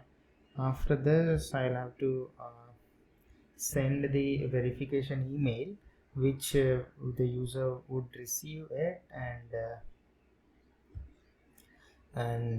on clicking on that a link that would be sending to the user, we'll make sure that is verified column in our user table is set to true, and then only user will be allowed to log into our application. Okay, so that I will create. So let's here do something like call a method to send an email, to send a verification email. Okay, so because we first wanted to check this out. Okay, just the creating user endpoint. Okay, so now if I go to user dot controller, so here we will make you use the service method which we have just created. So there, let's make the call so to that method, that is await user service dot find create user by passing in the email and password. Okay, and send the status as 200. Okay, fine. So this is user controller register method is ready. So going to our user route, so here what I will do, I will add the validator as a middleware, and then call the controller register method which we have just created. Okay, so this is user. Okay, I didn't export that, so let me export. First let's create an object of that class and then export that. So let's name this as user validator, and we'll create an object of user validator and export this user validator. Okay, fine. So now heading to the user route. Okay, so I'm going to import that, and here call the register method. Okay, and then call the controller register method which you have just created. So user, okay, that also I didn't export, I guess. So let's go here.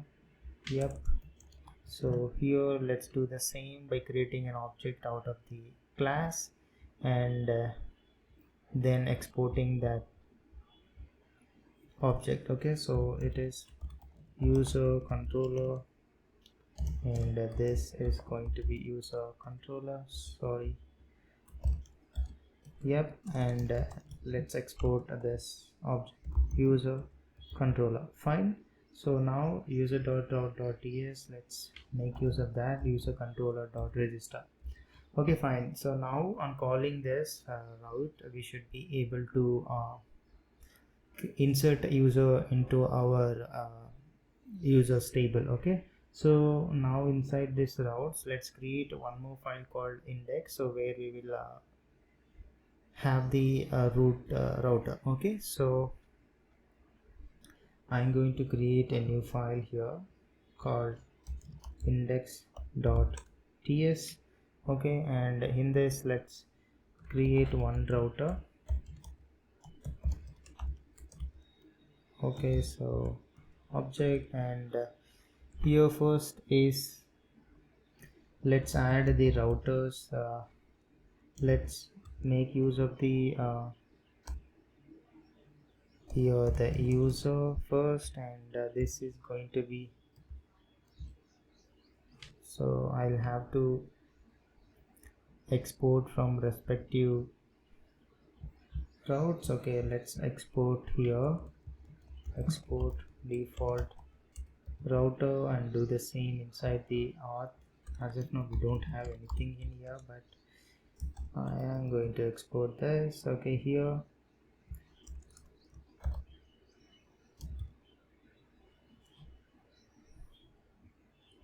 so I'm going to import user. Okay, let's import it.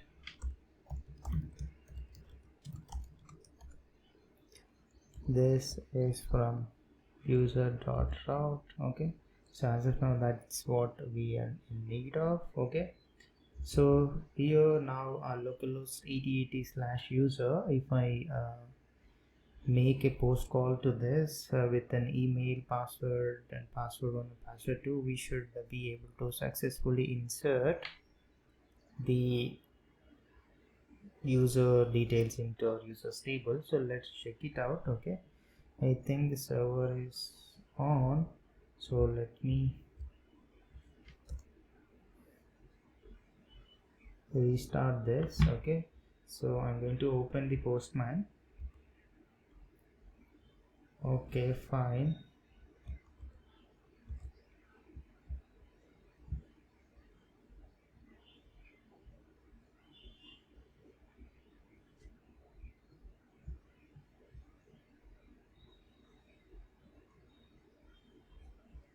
So here let me create a new collection. Let's rename this to as Google Docs. Okay, and inside I'm going to create one request. So let's name this as something like register. Okay, and this is going to be post, and here the endpoint is nothing but 8080, right, the port, and this is going to be /user. That's it. Okay, and here the body, which is going to be of type JSON. So here let's pass in the thing which is email. So let me give here my email. So we can give, just we have to give anything, just it has to be valid one. And here password one, I'm going to give it as fine, and do the same for password 2. Okay, so now if I call this endpoint, I should be able to insert this user into our table. So let's check it out. Okay, we're not able to find this endpoint. Okay, let's see this 8080/user. So if I go to this user, okay,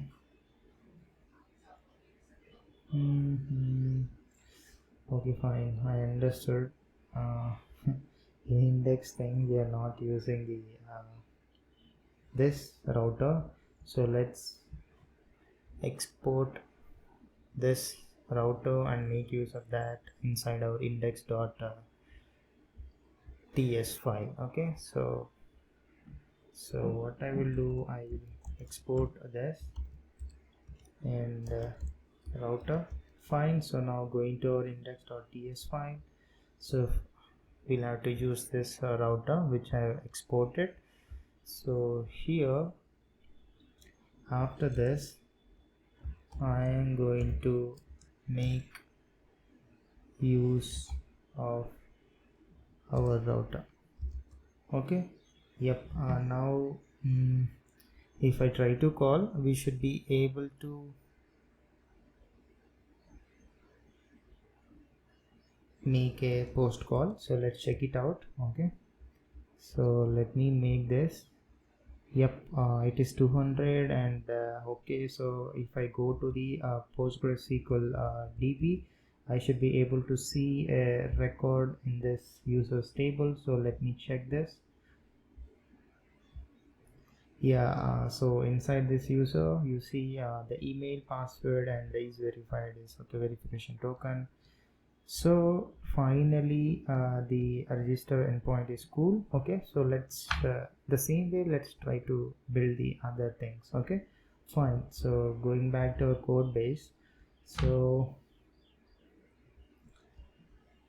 okay, let's go to the user,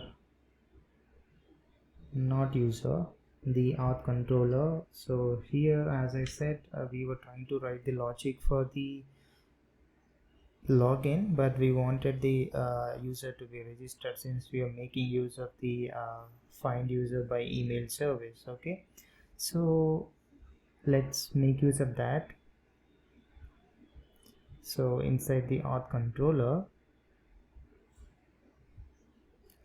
I will first try to get the user details, okay, by calling that method. So users service dot find user by email. Okay, So what we do if there is no user, we will kind of say that no user is not found. Okay, so this is how we are going to respond back, saying that with the status code 401. Okay, so not found thing, right? Okay, so JSON, and here we'll pass in the errors, and we'll say here it has no user not found.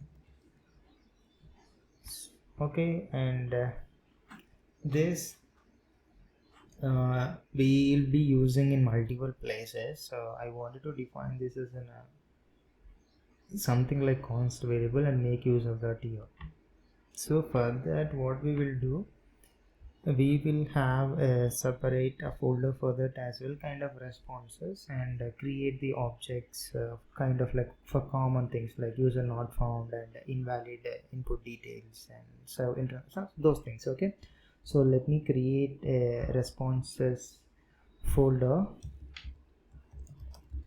Okay, and inside let's define one new file. Let's name this as index.ts, and create this thing. So here now, for now, I need a user not found, right? So user not found. Okay, fine, and let's have this as let's define the type for this. So kind of now what I would say, kind of the type as response message, something like that. So we'll declare a global variable. So as I already have the types, okay, inside this interfaces, I'm going to define those types. Okay, so here I'm going to define global dot, so it has to be ts. Okay, let's rename this. Okay, fine, so let's declare this as a global. Okay, and the interface name, it's going to be a response message. Okay, and this would have message which is of type string. Okay, fine, so let's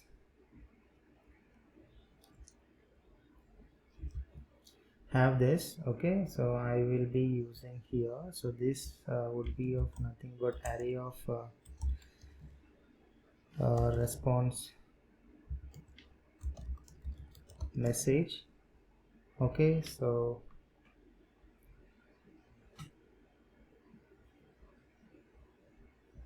just a second, I think I did not export it. So here let's export a response message. Okay, fine, so now here let's define the message. For that, we kind of say that password or email is incorrect. Okay, so let me write that. So it is going to be the object. So here the message, we will say it as like your email or password is incorrect. Okay, fine, so that is what I'll be using here, where we were writing inside our auth controller. Okay, so let's import that. User not found, right? Okay, I didn't export that. Okay, fine, let's export this. Okay, so here I'm going to, yep, so this is the message that will be showcasing. Okay, if in case user is not found but it's trying to log in. Okay, so after this, if we'll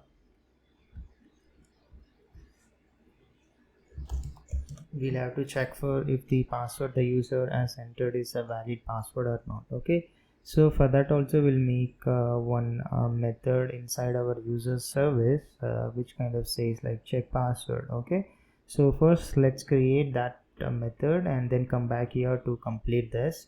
So inside the user service which we have created already, so services, let's create one method called check password, so which will receive the user and the password as the input. Okay, so let's write that.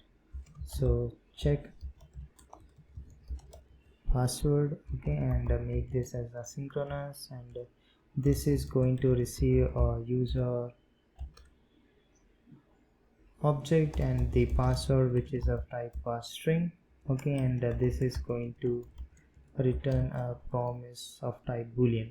Okay, and here the simple thing, we're going to make use of the compare from bcrypt library and check the password and the user dot password. Okay, fine. So this is going to return if the password is correct or not. Okay, so now going back to our auth controller, let's make use of the method which we have just created. Okay, and so let's name this as variable as valid password. Okay, let's name this as valid password. Okay, and call the method which you have just created, so check password, and pass in the user and the password. Okay, fine. Okay, now if the password is not correct and it returns a false, we are going to say kind of again the same message, users not found. Okay, so here status is a 401 and a JSON with the message with errors which is user not found. Okay, fine. So this if the password is not correct, and after this we're going to check if the user is verified or not. Okay, as I said, we'll be sending an email and that lets the user to verify his email, right? So if the user is not verified, we kind of say that you should be email verified in order to log into this application. Okay, so this again status, let's we're gonna say it as 403, and here send in the error message, and let's define this constant message kind of like email not verified. So first let's go to the responses index.ts file and define the same way which we have defined for user not found. Okay, so here this is what I'm talking about. Okay, after this, so here I will say email not verified, and this is going to be array of the response message. Okay, fine. And here the message for the B, this please verify your email before logging in. Okay, so now let's export this and make use of this inside our auth controller. Okay, so here I'm going to import this. Okay, fine. So this is if the user is not verified. Okay, fine. If not, okay, so this is we are going to send the auth response. Okay, for this login endpoint. So again this again we'll have to write a separate method inside the user service. Let's name that as something like generate auth response. Okay, so heading back to our user service, I will be creating again the endpoint here, sorry, method called generate auth response. Okay, so let me write that. So public generate auth response, and again we'll make this as asynchronous function, and here user would be of type request user. So let's define this request user globally. So inside this global dot ts file which we have just created, okay, so there I'm going to create an interface for the request user. So this is going to be of interface, let's name this as request user, and id which is of type string, and email which is of type string, and roles which is of array of string. Okay, fine. So let's go to our service, and I'm going to okay fine, so let's export that. I didn't export it, so here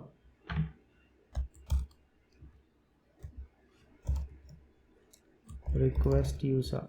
Okay, so let me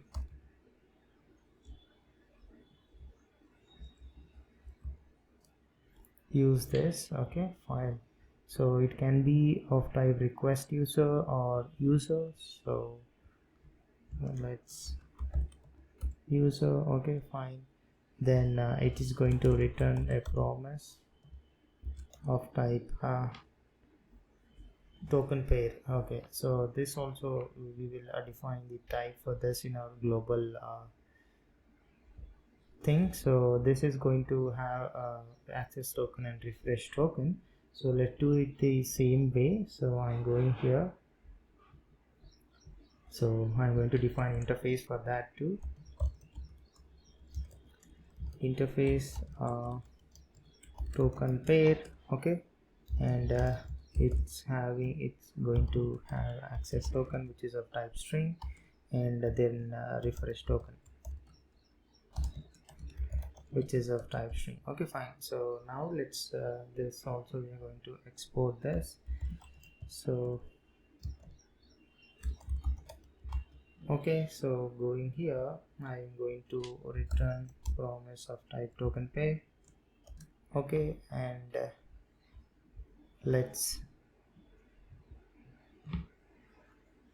complete the logic required for this method. Okay, so let's first get the request user.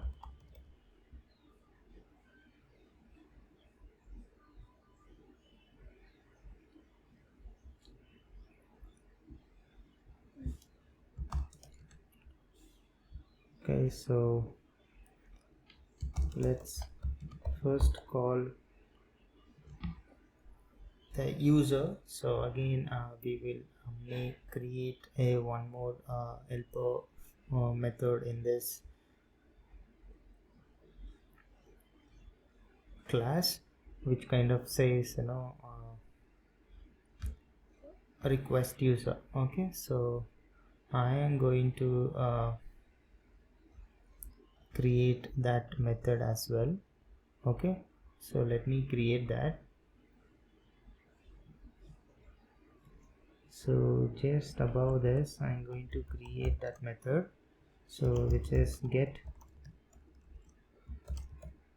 request user, and make this as asynchronous, and this is going to receive input of type user or request user. Okay, and it's going to return of type promise of type request user.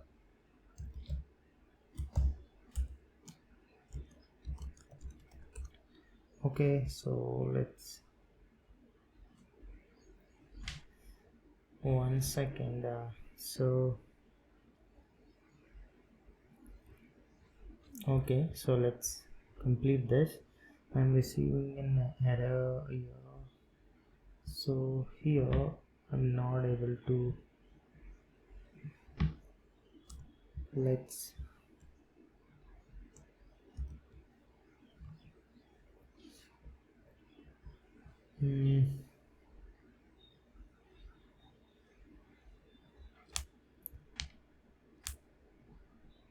Okay, so there is some issue with the types which we have declared inside the global.d.ts.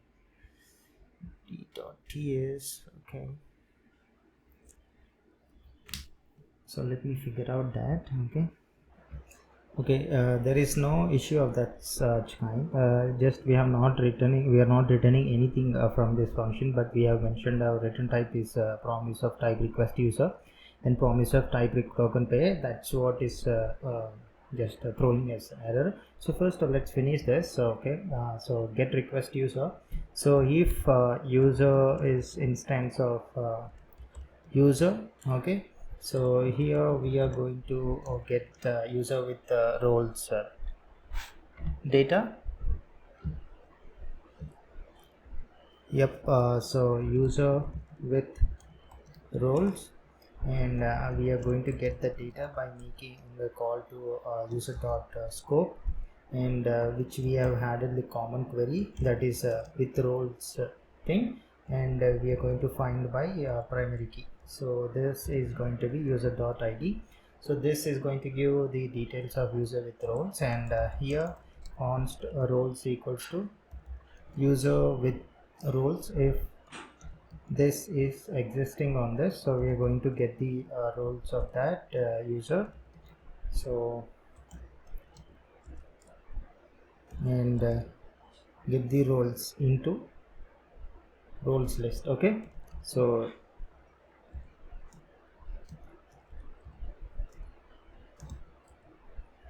user role.role.name. Okay, fine. So this will have list of the roles that user is having.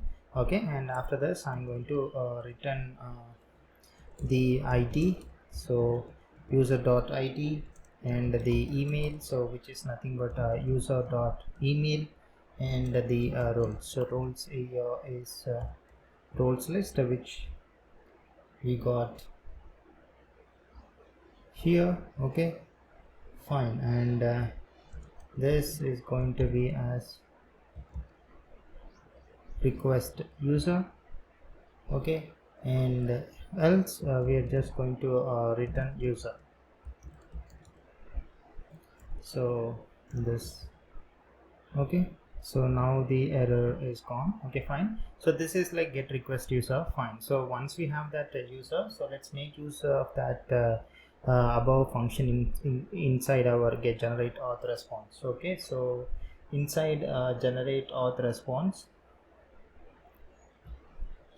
we are going to call this dot get request user and pass in our user object. Okay, fine. So after this I'm going to create access token using the JWT thing, and assign here the passing in the request user, and here we'll have to have one secret, kind of like access token secret. So for now I'm just going to give this, so but ideally you should give this as a X id. Okay, I'll tell you at the end how to generate this. Okay, and we are going to mention the expires in the time. So for I am going to mention this as 24 hours. Okay, but ideally it has to be less than that. And similarly let's create the refresh token.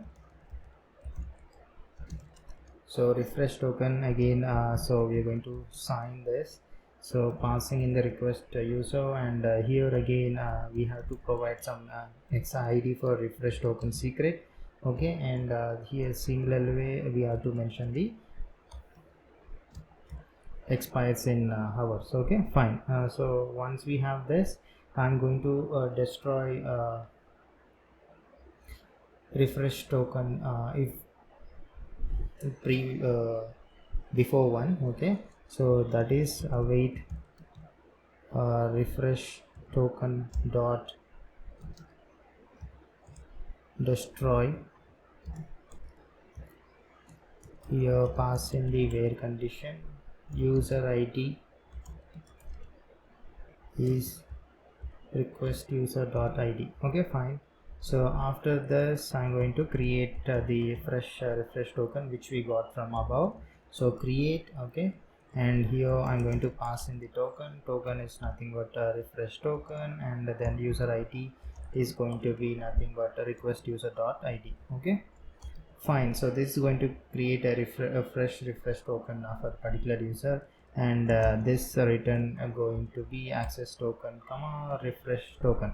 Okay, so this is the generate auth response method. So now going to our controller. So if we go to our controller,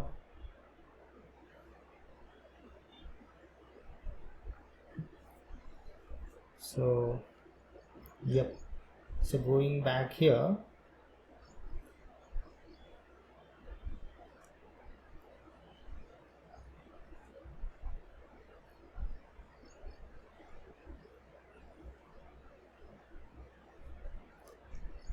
to our auth controller. Okay, so that is after, if user is not verified, I have to get the auth response from the function which we have just created. So auth response is going to be await user service dot generate auth response by passing in the user. Okay, and then return with the status as 200, saying that and JSON auth response. Okay, so this is the endpoint to successfully log into our application. Okay, so let's export this. So I'm going to create the object of that class. Okay, and export this. Okay, fine. So now going to our auth route. Where is then this route auth? Okay, so in this auth route, now let's try to define the login route, and try to check this if it's working the way we wanted it or not. Okay, fine. So after this, okay, so let's router dot post, it is login and auth validator. So let's import that. Okay, did I not? Okay, fine. So let's do here auth validator.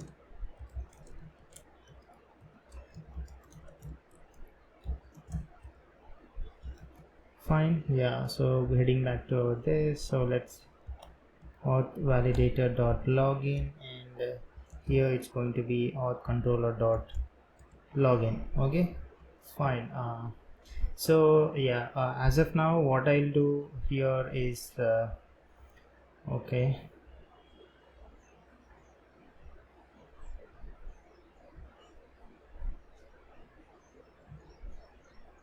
so here, okay, yep. So as of now, inside our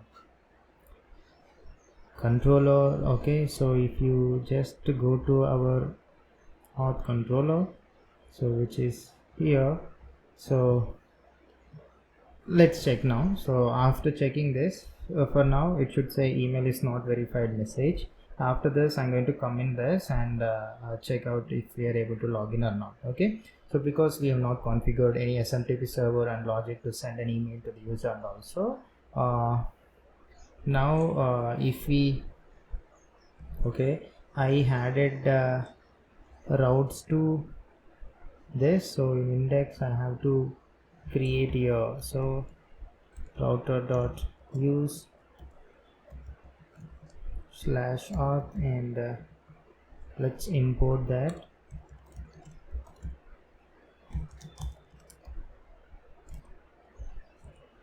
Okay, so yep, so now slash auth with slash login, right? So if you see here, so slash auth slash login with email and password. If we try it now, we should receive the response as email is not verified then. Okay, so let's check it out. Okay, so I think the server okay, server is not running, so let's run this. npm run dev. Okay, user.service.ts, where is the issue?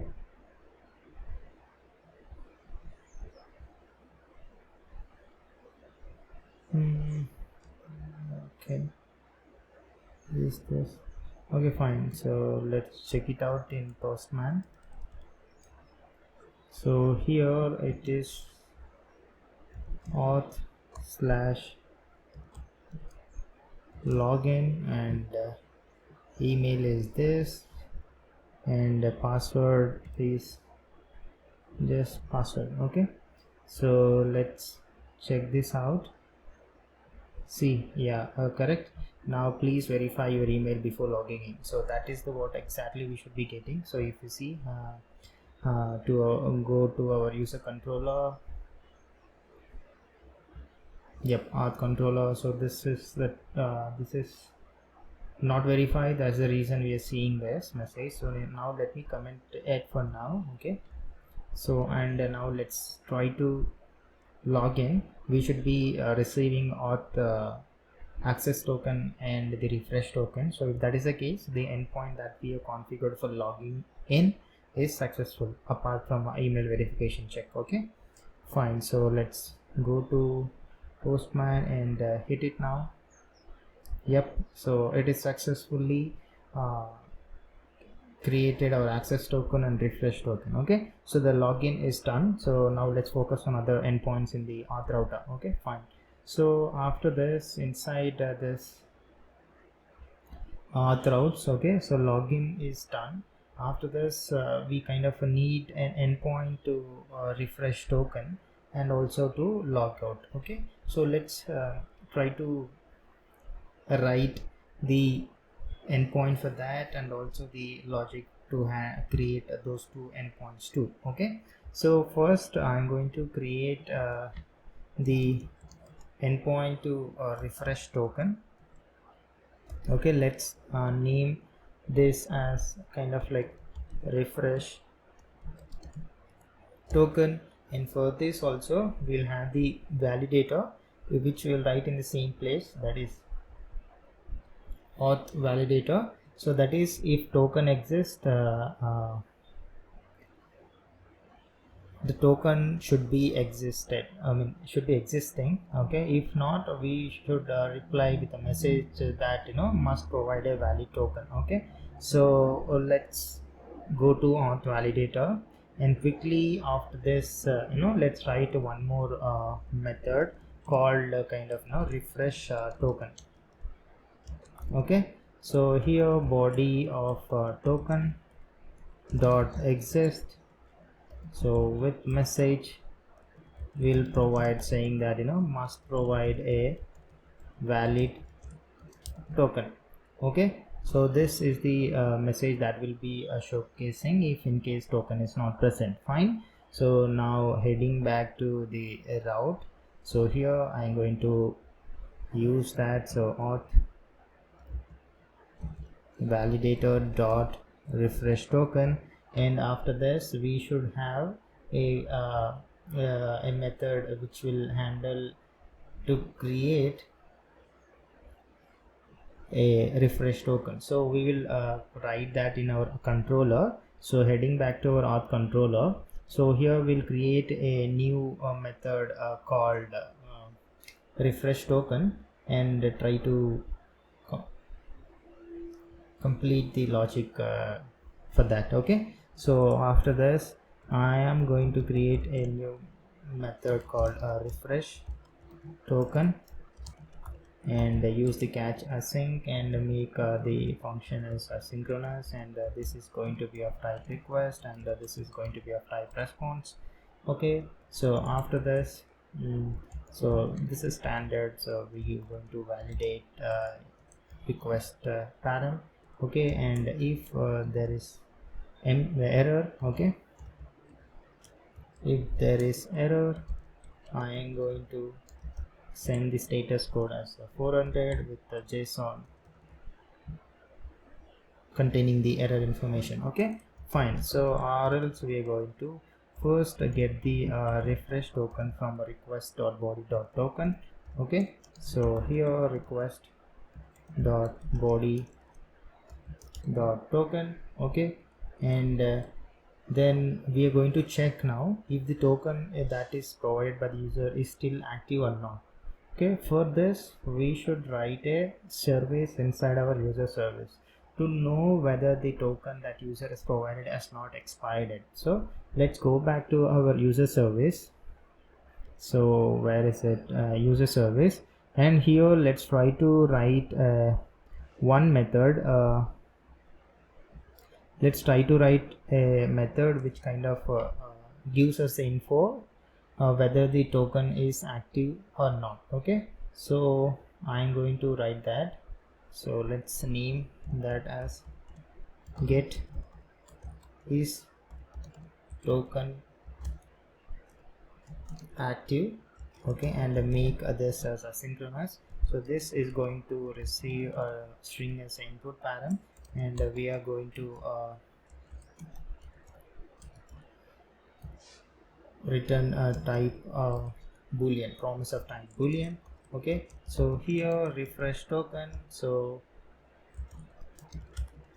we are going to make call to refresh token table. So find one, so it is find one. Okay, and we are going to search by the input param, so that is token.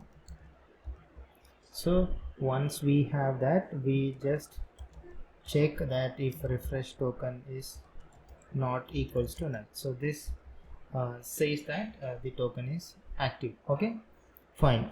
So now heading back to the place which is auth controller. Okay, so after this, now we'll make use of the service method which we have just written, and check that. So here after this I'm going to rename a variable as an is token active. Okay, so is token active, and we are going to make use of the service user service dot get is token active by passing in the refresh token. Okay, so if it is false, I'm going to say send the status as 403. Okay, so fine. Okay, so after that, if that is token is active, I'm just going to verify token. Okay, so let me do this. jwt dot, so let me import jwt first. Okay, so let's import. Fine, so let's use this verify, and here I'm going to pass in the refresh token and the secret, so the same which we have used to generate refresh token, so that is a refresh token. Okay, fine. Here the callback functions. Okay, error, this is going to be of type verify errors or null. Okay, and decoded unknown. Fine, so here if error is true, okay, I'm going to return with the status code as 403. So 403, fine. So and in try catch block, let's destructure for the, okay, fine. So let's destructure for the variables, that is id, email, and roles from, so decoded as request user. Okay, then so we are going to put into one object called user, that is id, email, and roles. Okay, so here we are going to issue new tokens. So auth response await user service dot generate auth response. and pass in the user thing, and here return response.status 200 and send in the auth response. Okay, fine. If everything is went well inside try catch block, if any error, so we are going to catch inside the catch block. Okay, and I'm going to log this error. Okay, and send the status as 403. Okay, so this is how we are going to verify uh, if the token is correct or not, or if there is an issue we are going to handle it, and we're going to send the new tokens. Okay, fine. That is for the refresh token. So now if I go to our auth.route.ts, so we just are going to auth controller refresh token. Okay, so this should give us the new, I mean it's going to verify if the token is passed or not, and it's going to give us the new tokens. Okay, yeah, so that is for refresh token. So let's quickly complete the other endpoint in this route, which is the logout. So we should be able to log out the user if he is logged in. So for that it is possible only for the users who are authenticated. Okay, so first let's write a middleware for authentication. So only if the user is logged in, he will be able to perform this. So first let me define this route. Router dot delete, it's going to be logout. Okay, so here I'm going to write the middleware for auth, which is kind of authenticate. So we have already the middleware folder, so let's write a new file called auth.ts and try to write the function called authenticate. So here I'm going to write the function authenticate, and this is going to receive two parameters, which is of type request and response, and also the next, which is of type next function. Okay, so here, so I am going to get header, so which is nothing but request dot headers, and look for the authorization key. Okay, so and get the token. So here token will be auth header, and I'm going to split this by space and extract the second element. So that is nothing but this, since it is 0 indexed. Okay, if there is no token, so I'm going to return with a response status code 403. So here send status as 403. Okay, so let's say 401, which is unauthenticated, right? Okay, fine. Then the same thing, so we are going to use the JSON web token. So let's import that.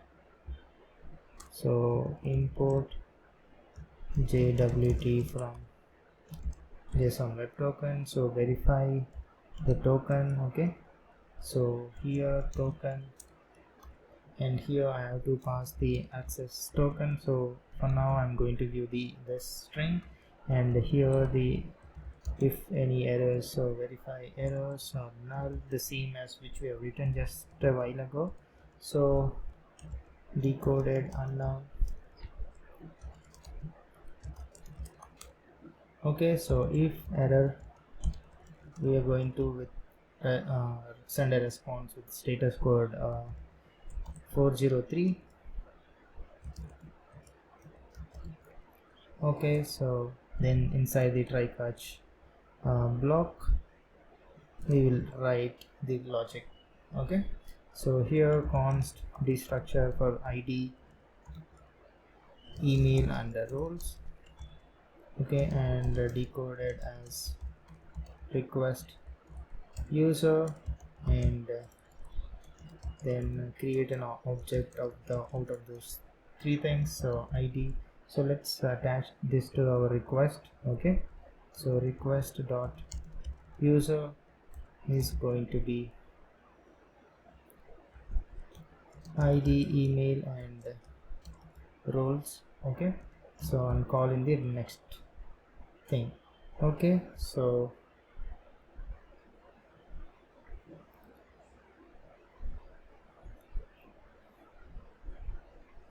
okay, so if any errors occur, we are going to handle inside the catch block.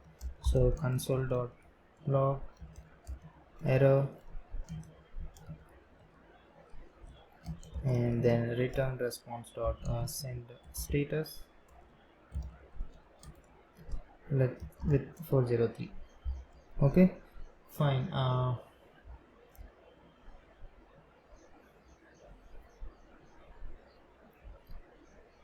Okay, there is an issue, but I will take care. Okay, so for now let's export the authenticate. Okay, so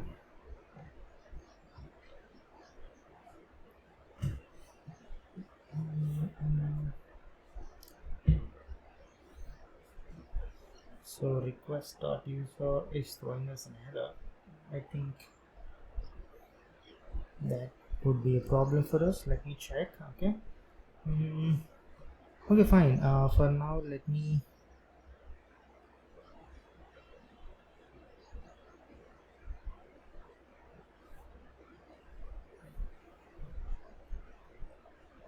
and for TypeScript to know the types we have defined here, we'll have to specify the path for that. So this is how we're going to add. So your type roots and the source types interfaces, and also the in modules present. So let's uncomment this. Okay, and here, yep.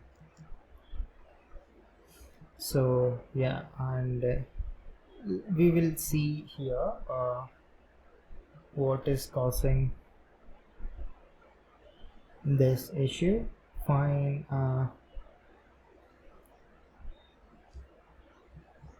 So going back to our auth route, so this is going to be the check first, authenticate, and after this we're going to write a logic to handle the logout inside the auth controller. So going to the auth controller, let's write a method called logout, which is going to log out the user from our application. So going to the auth controller, so just after this I'm going to write a function called logout, and make use of this catch async, and the function which is of type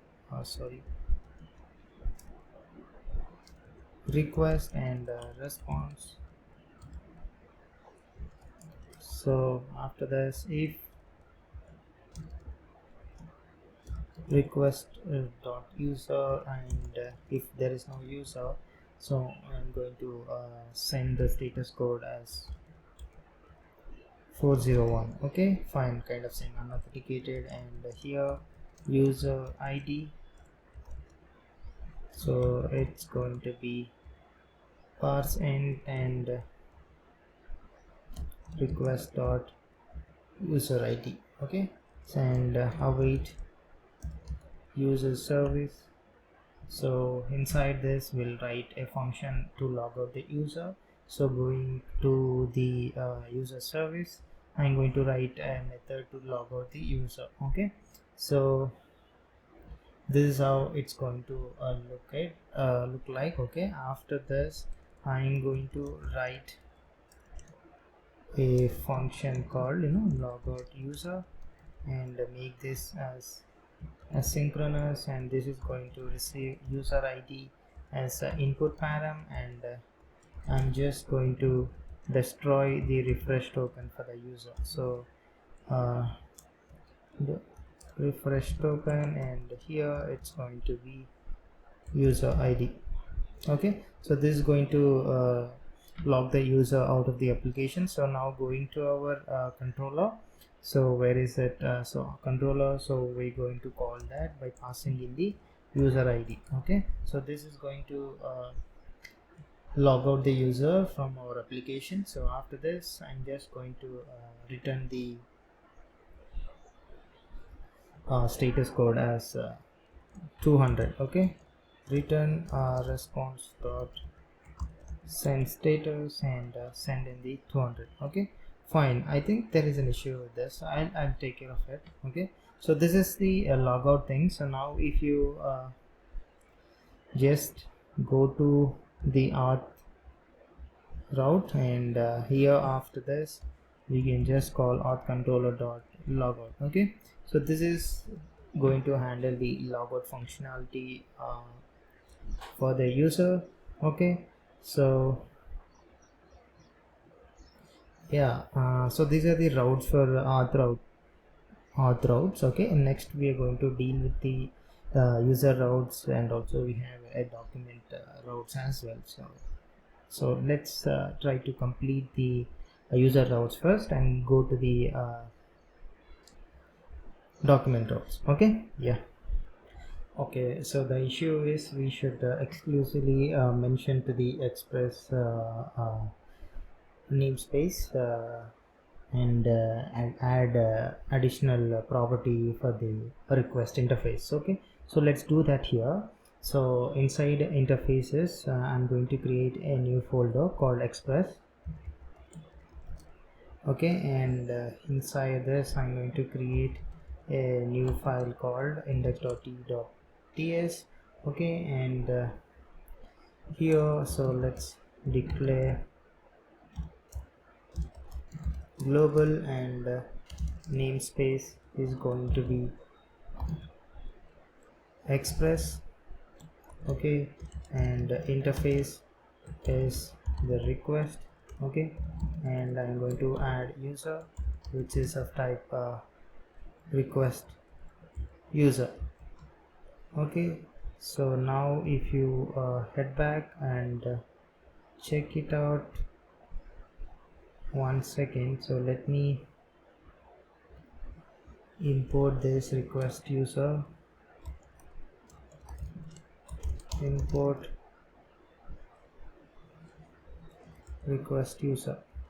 Okay, so yep, now if you see the error we were seeing inside the auth and other places is resolved. Okay, fine. Now we'll focus on routes associated to the user route. Okay, so if you see inside the user.route.ts, we have just created a home router for user, which is a register, and later we should be able to kind of send an email which is kind of an endpoint verify email, and pass in the dynamic token, so which is to verify the respective email. Okay, and also we should have the endpoint to get the user details. Okay, so first what we'll do, we will write the endpoint to get the details of particular user based on ID. So this is going to be a dynamic ID. Okay, and the middle thing that we are going to use middleware is authenticate, which we have already written. So only the logged in user will be able to get the details of particular user. So that is this.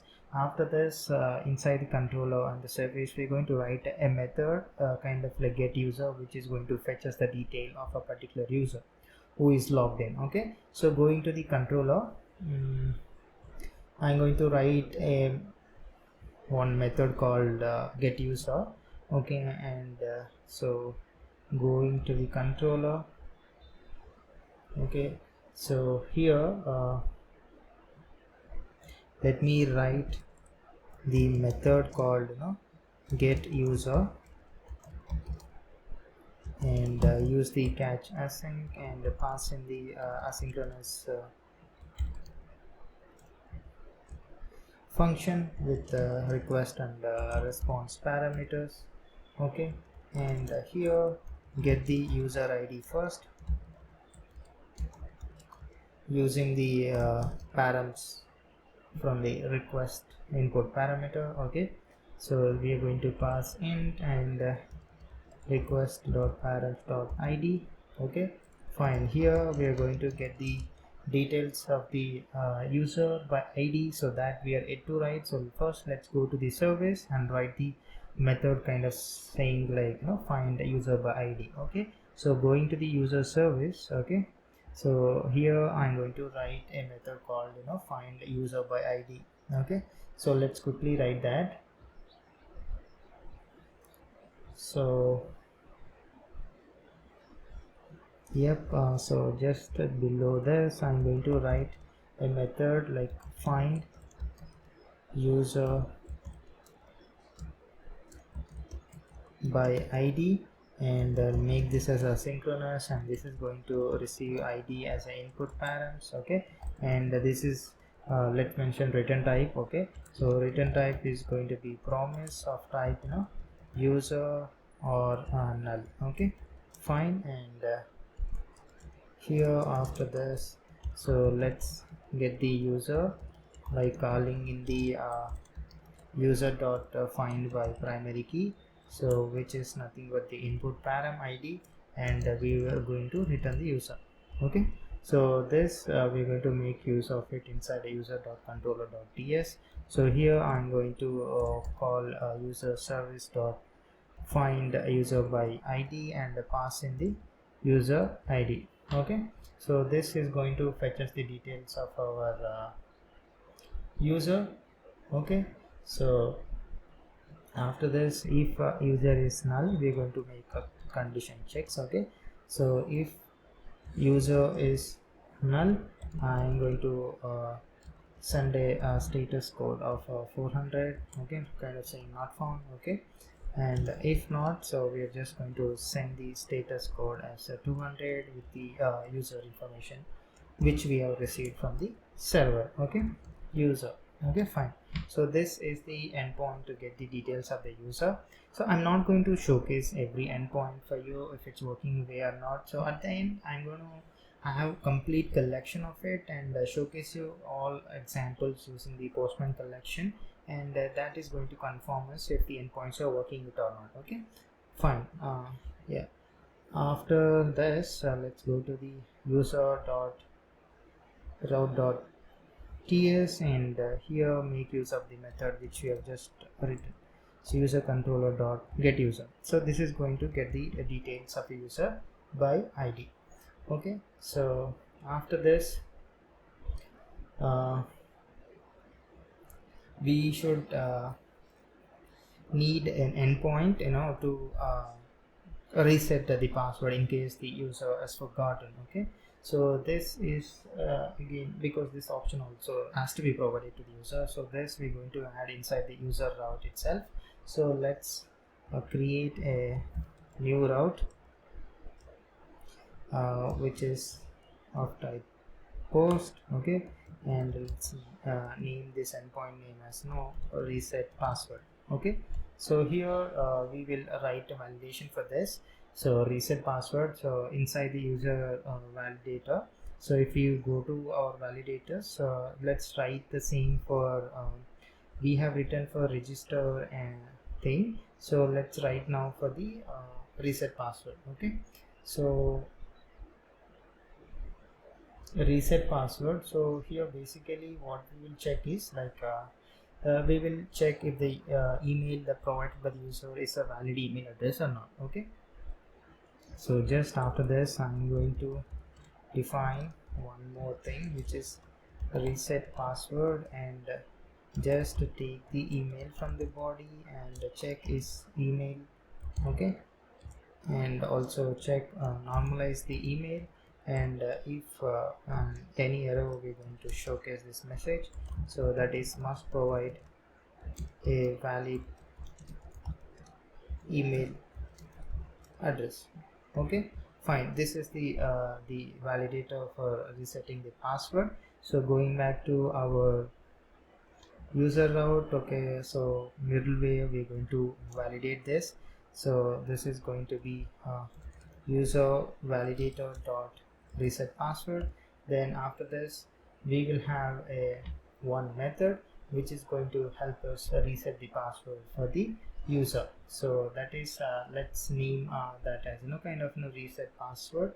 So inside our user controller, so if we will just go to the controller and start writing the method for resetting the password. Okay, so here going to user controller, just after this let me define one more method called reset password. Okay, and make use of the catch async, and one more function which is asynchronous of type request and response.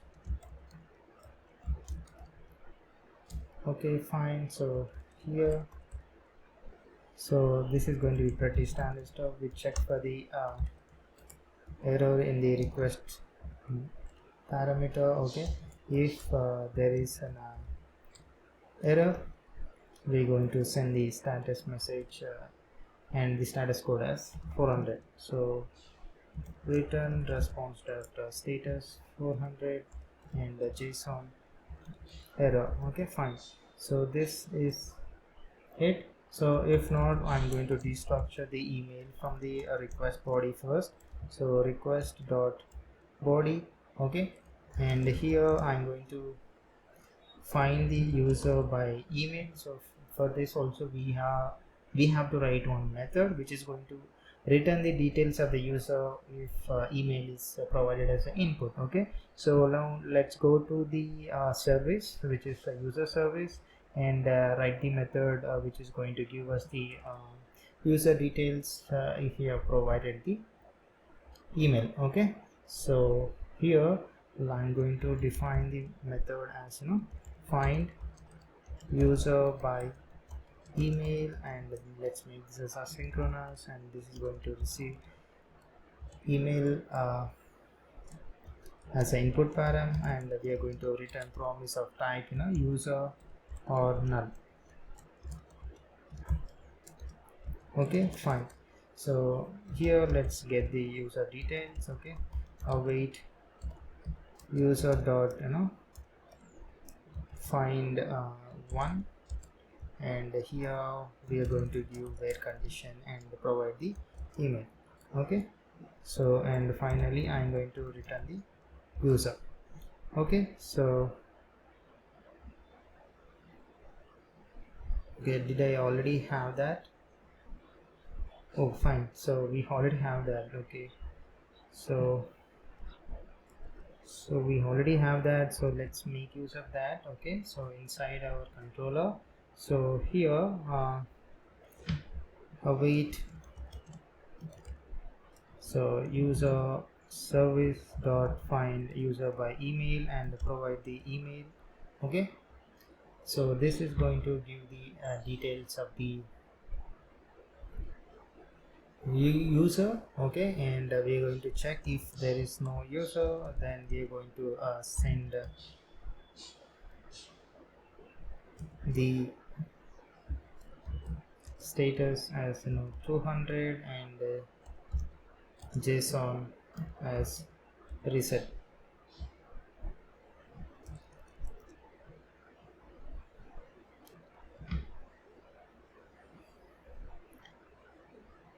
password. Okay, so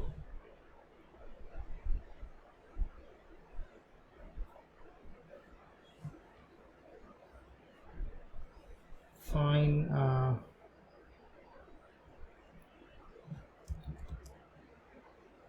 Okay, so after this I'm going to call user service to reset the password, so which we have to create now. Okay, so let me create that.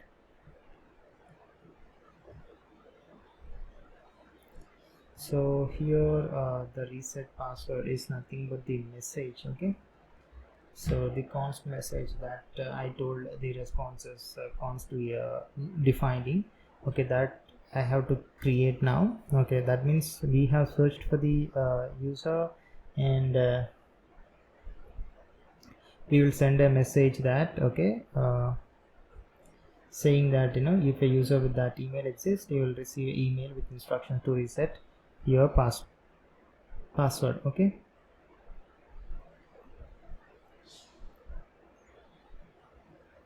so let's configure the messages. So inside our responses, okay, here I'm going to create one more thing. So it is going to be reset password, and this is going to be of type array of response message. Okay, and here the message is going to be, if a user with that email exists, you will receive email with instructions to reset your password.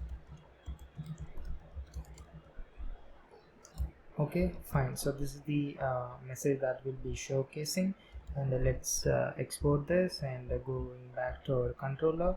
So we are going to just use this. Okay, reset password. Okay, fine. So here now inside our user service, I'll have to write a method to reset the password for the user. Okay, so now here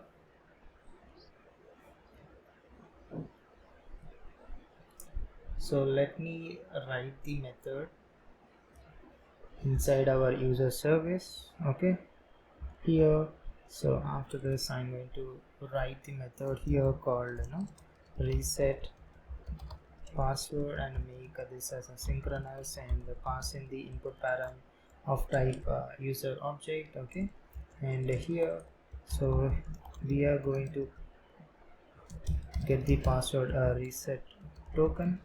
Okay, so that is jwt dot sign, and here we are going to pass in the user dot id and the email, which is user dot email. Okay, and here provide the password reset secret. Okay, so I'm going to provide this as password reset. So we will have to provide here XR code something. Okay, we will configure later, and I'm going to mention the expires in. So expires in, I'm going to give here it is something like 24 hours. Okay, fine. So after this we will update the password reset token. Okay, fine, and so this has to be inside the object. Okay, fine.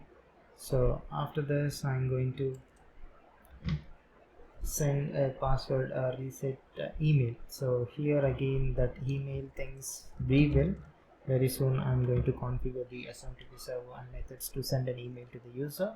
So here send a password reset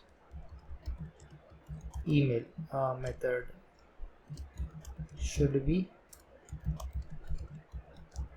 called. Okay, so this is for resetting the password. Okay, so now heading back to our controller, so let's call the method which we have just created.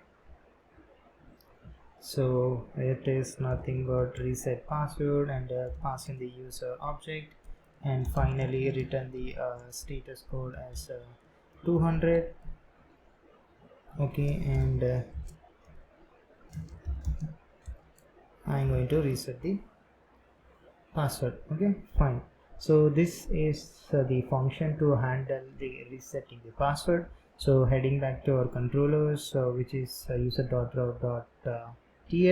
So here I'm going to user controller dot reset password. So this is not complete because we have not configured the logic to send an email to the user, which we will configure eventually with the methods that are needed to send the emails when the user has registered, and when the user is trying to reset is password. Okay, so that methods will configure now, or not now, just after a while. Okay, so after this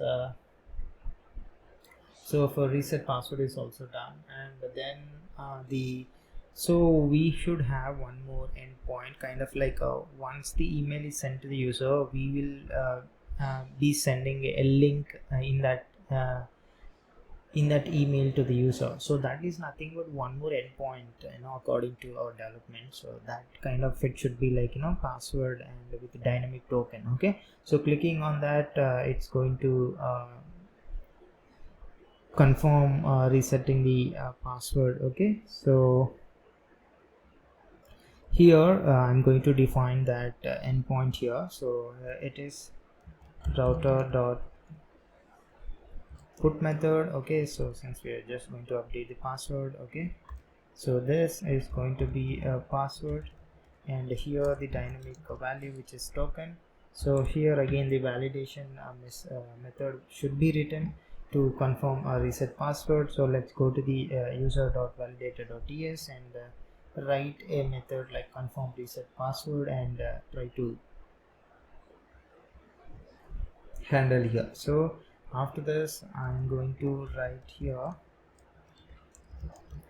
confirm reset password. So first thing is um, password one body. So I'm going to make sure that the length of the password is at least 8 to 25 characters. I mean it's in between 8 and 25 characters. Okay, so that is we'll mention here minimum of length 8 and maximum of length 25. Okay, fine. And here if it's not obeyed, so this is the message that will be showcasing password must be between 8 to 25 characters. Okay, 8 to 25 characters. Okay, so this for password one, and also we'll make sure so it's nothing but the above application. So here the body of password one is consisting of at least one number. Okay, so here we're going to use the regular expression, so matches. Okay, so here, yep, then if not, we're going to send this message, which is password must contain at least one number. Okay, fine. And then we're going to make sure that the password 2 is matching with the password 1 value. So here I'm going to take here and check if value is not equals to request dot body dot password 1.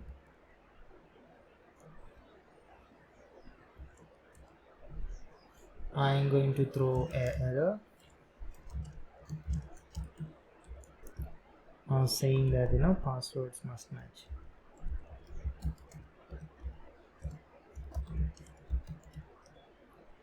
Okay, so this is the error message that okay, this has to be destructured. Okay, fine. Okay, so this is the error that will be showcasing. If not, we are just going to return true.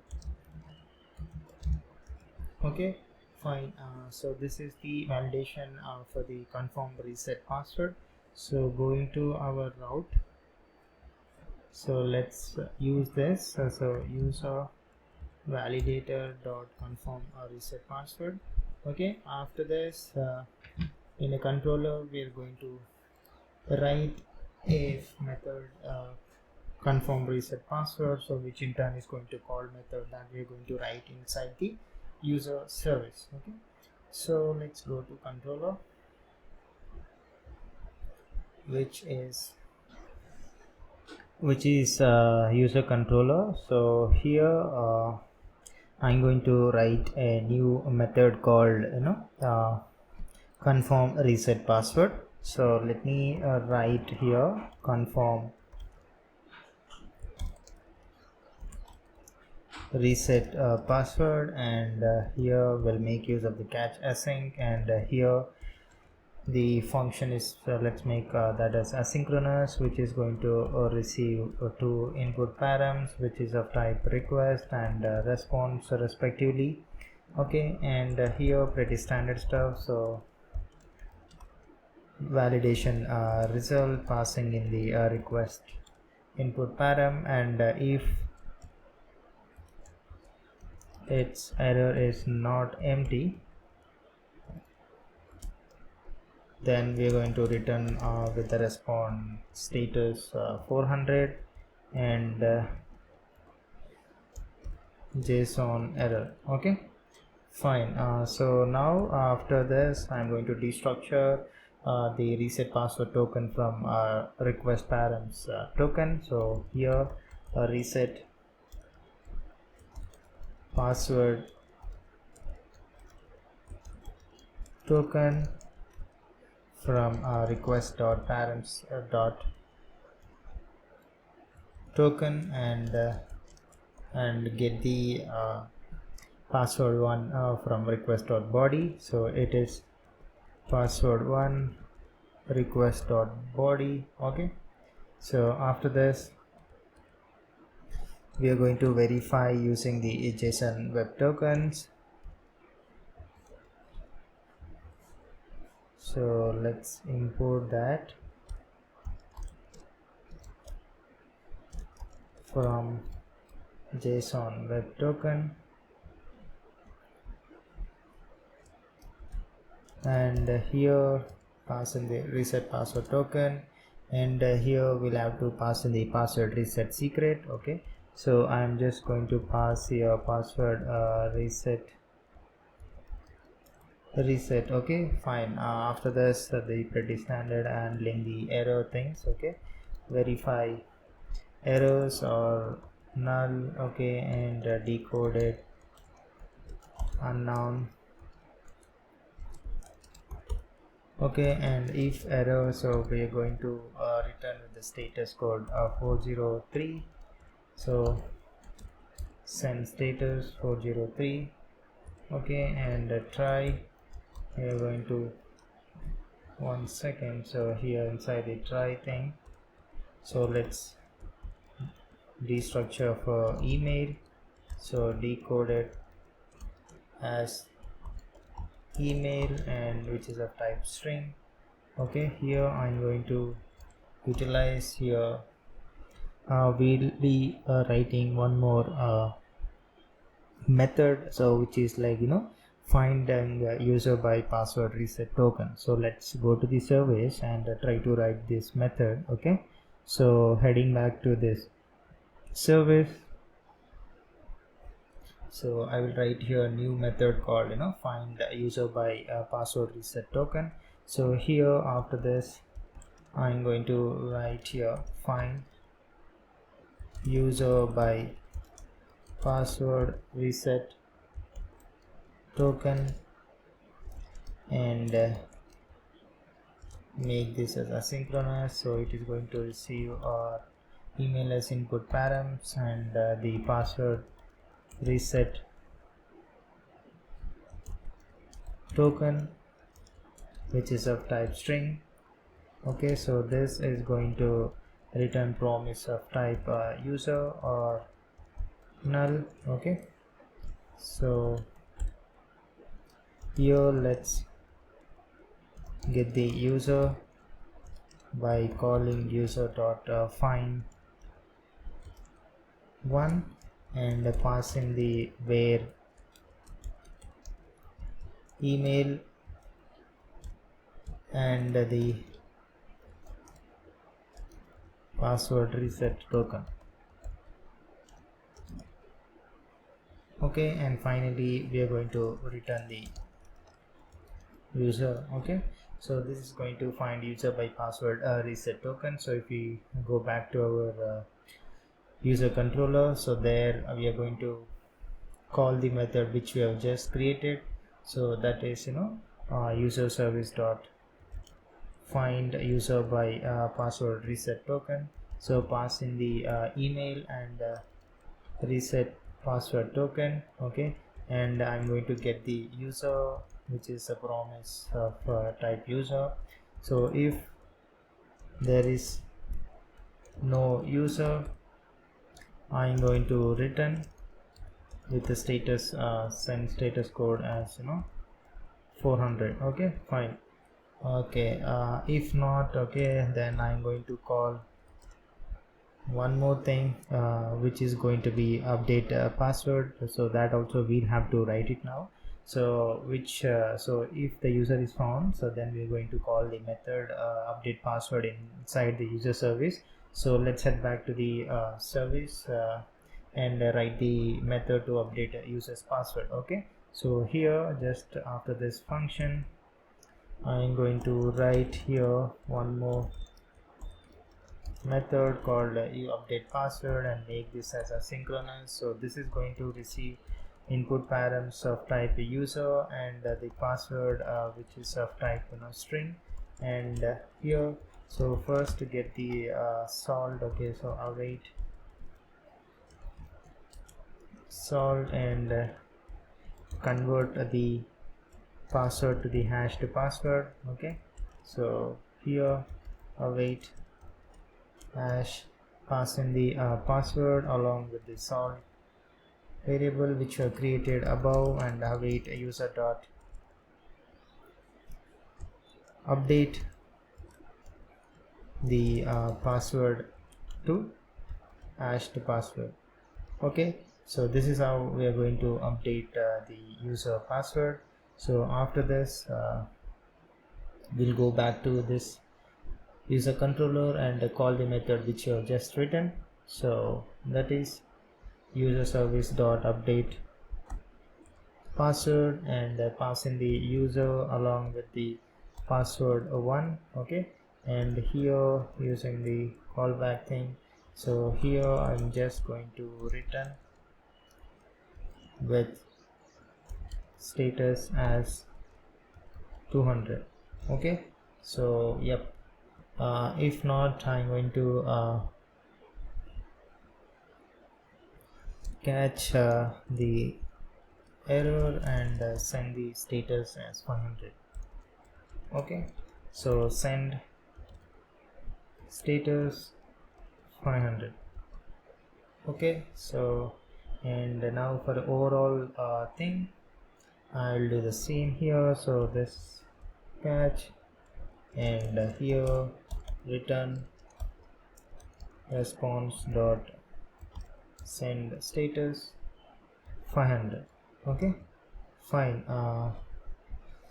And do the same for here because we used try. Okay, so let's do the same here, catch and error and console.log error and return send status 403. Okay, so this is how we are going to confirm our reset password for a user. So now if we go back to our user route and so now we can call this controller method which we have just created, user controller dot confirm reset password. Okay, so this is for resetting the password of a particular user. Okay, so yeah, and now in this user routes, almost all routes needed for us is completed. Only thing is verifying email and the token that will be sending to the user, that is pending. So that also I think I can create it now. So let's create that. Okay, so router dot put, so let's name this as verify email and it's going to receive dynamic token value. So here I'm going to write a method inside the controller, which is, let's say, like verify email. So going back to the controller, to the user controller, let's write a method called user verify email. Okay, so let's write that. So after this I'm going to, okay, so here I'm going to write here public verify email and use the catch async and pass in the input function, so which is going to receive two parameters, pretty standard, so response. Okay, then after this get the verification token from request params. Okay, so fine, then after that use the JSON web token verify. Okay, and pass in the verification token, and here I'm going to pass in your verify email. So this and all I'll be later configuring the environment variables, and then I'll be providing the exa code for all of these things. So till then I'll be mentioning this way, and here handling the errors. Okay, so error is of type verify errors or null and decoded as unknown. Okay, so if error, so we are going to return with the status of 403. Okay, so and do the handling inside the try catch block. Okay, so it has to be, yep. So here I'm going to destructure the email, so from decoded as email, which is of type string. Okay, so after this we'll have to find the user by verification token. So let's create that method inside our user service. Okay, so if we go here, after this I'm going to create a one more method called find user by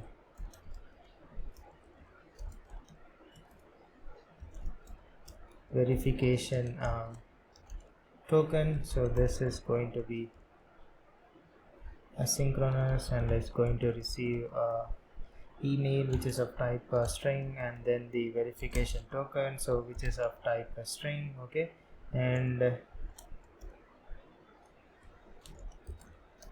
we are going to return a promise of type user on null. Okay, so here const user await user dot find one, and pass in the email and verification token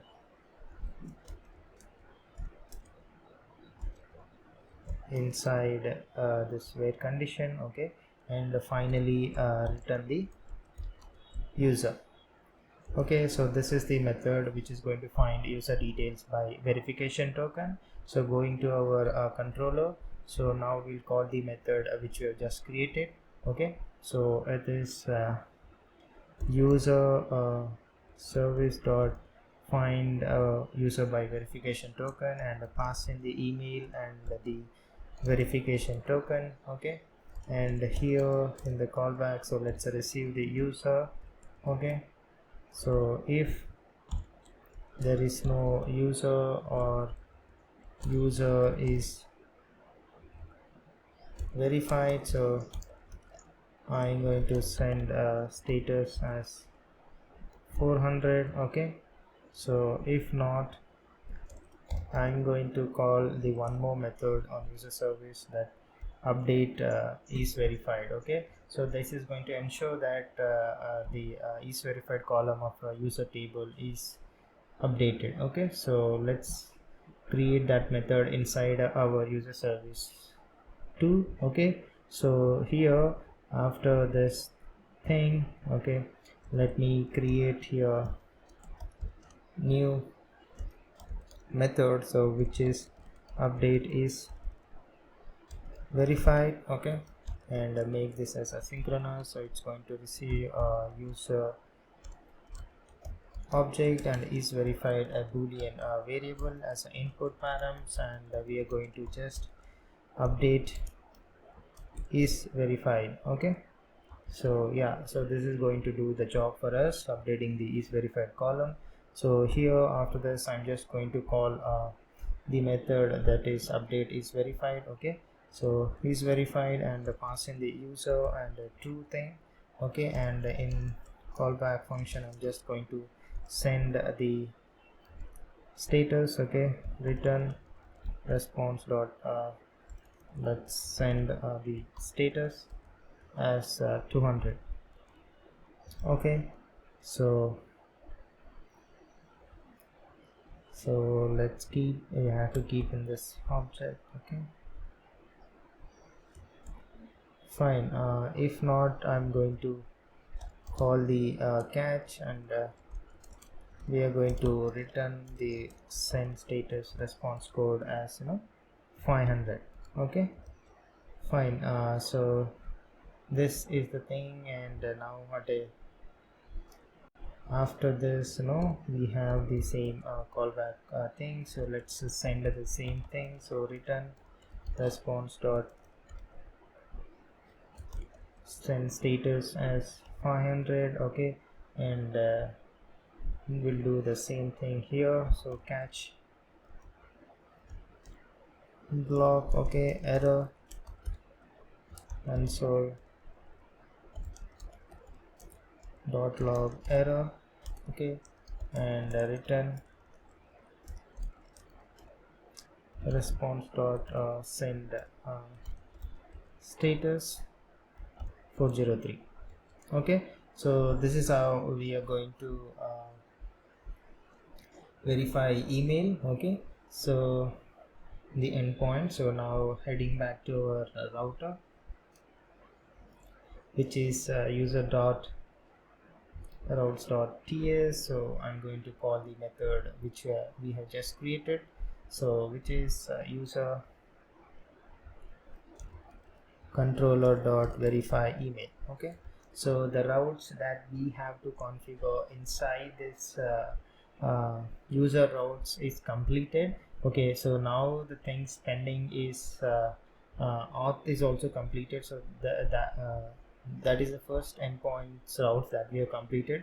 So now the things are pending are for documents. Okay, so let's create a routes for documents handling. Okay, so yeah, I'm going to create here a new file called, I'm not going to show the checking and testing in the Postman. So once I complete all of them, I'm going to show all at the same time. Okay, so till then please follow the code. Okay, so then document.route.ts. Okay, so fine. So here we are going to create a route object. So router.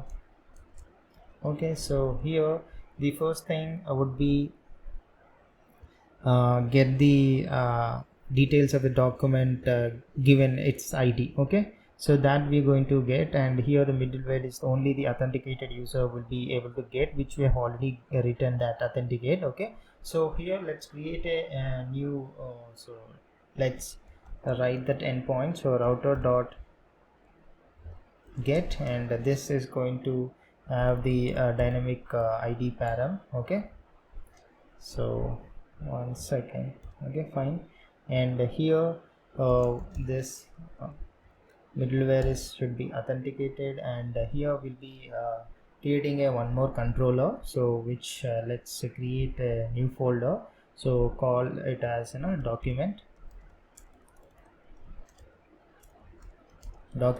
and name this as document dot controller dot ts. Okay, so here document dot controller dot ts. Okay, so here let's create a class. So let's create a class called document controller. Okay, so here first the method that we'll be getting is let's name this as a get one. So this is going to receive id as a request param, and we have to find the document details using that id. Okay, so let's name this as get one, and use this catch async, and the input function which is going to be asynchronous, and input of type request, and same response of type response. Okay, here the if request dot user isn't there, so we are just going to send the status as 401, which is unauthenticated. Okay, so after this I'm going to destructure the id from request dot parents dot id. So okay, since we are destructuring, okay, fine. And here I'm going to get the details of the document. So as you know already by now, you will have understood. So to talk to our database tables, we'll be writing a separate service which will be talking to the documents table and related details. Okay, so let's create a services for that. So inside the services, I'm going to create a new service called document dot service.ts. Okay, so let's create that. So new file, document dot service.ts. Okay, so here let's define the class document service. So yep, so here first method that we should be writing is finding document by id. Okay, so let's write that. So document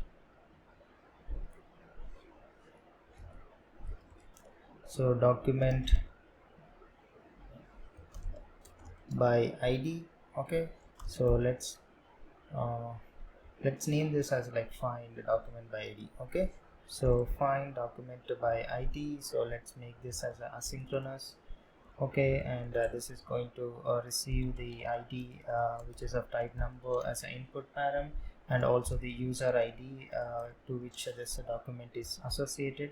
Again, this is going to be of type number. Okay, so here let document is equals to await document dot find one. So let's import that document. So document, okay, so find one, and here where we're going to use the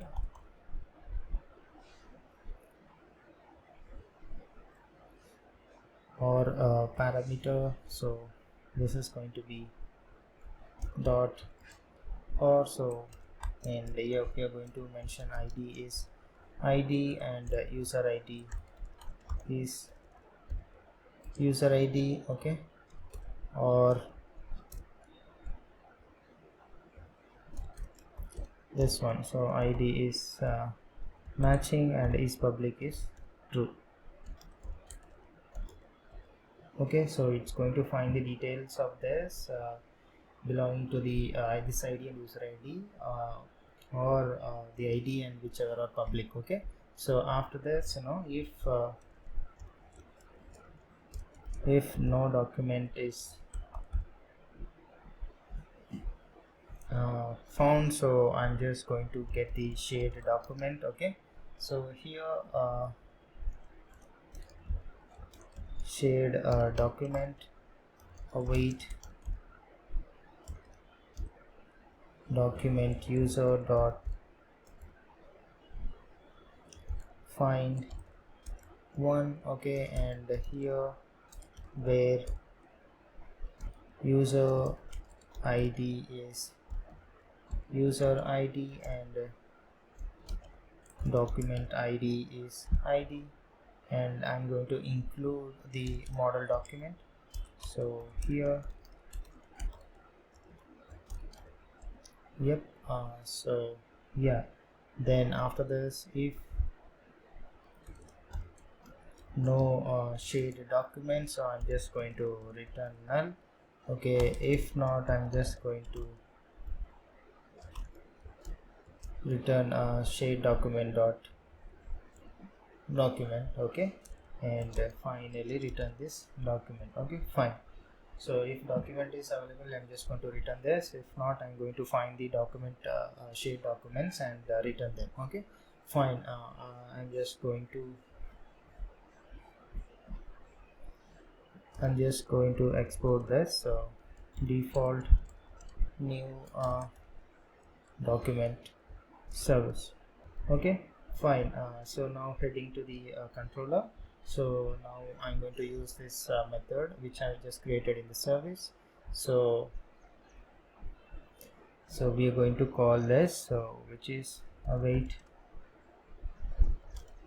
document service dot find document by id, and here I'm going to parse int and pass in the id and the parse int the request dot user dot id. Okay, fine. So if document is equals to null, I'm just going to send the status as 404. Okay, not found. Okay, fine. If not, I'm just going to send the status as 200 and document. Okay, fine. So this is to get the document details given its id. So going to its route, I'm just going to call that. So did I export that? I don't think so. Let's create here the object of the above class document controller. So export document controller. Okay, fine. So now going to routes thing. So let's just call that. So here document controller dot get one. Okay, so now this route is endpoint is completed. So now let's write a endpoint which is going to get all our documents. Okay, so it is similar. So it is nothing but router dot get, and here it's going to be this, and authenticate. Okay, fine. So then document controller dot so here we're going to write a method called get all. So let's first write that. So let me go to the controller. Okay, so here I'm going to write a method to get all the details of the document. Okay, so here I'm going to write the method. So after this, let's write here it as get all. So catch async and call in the function which will be receiving two parameters, request and response. Okay, and here I'm going to get the documents. So here I'm going to call here document dot, let's import. Ideally we can write the method in service and call, but now I'm going to call it straight away. So okay, so here find all where user id is request dot user id. Okay, and we are going to include the model document. Okay, fine. So yeah, so this is going to give us the documents. Okay, and I'm going to get the shared documents too. So shared documents document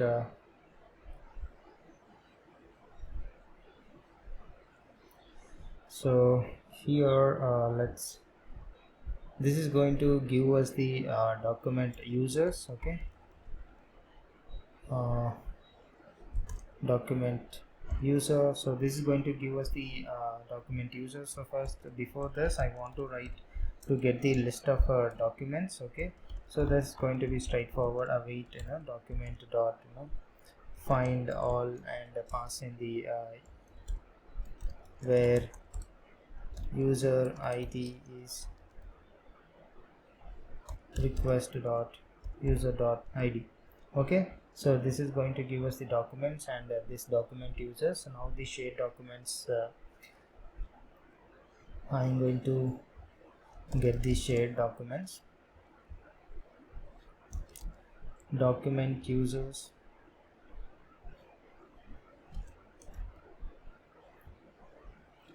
Okay,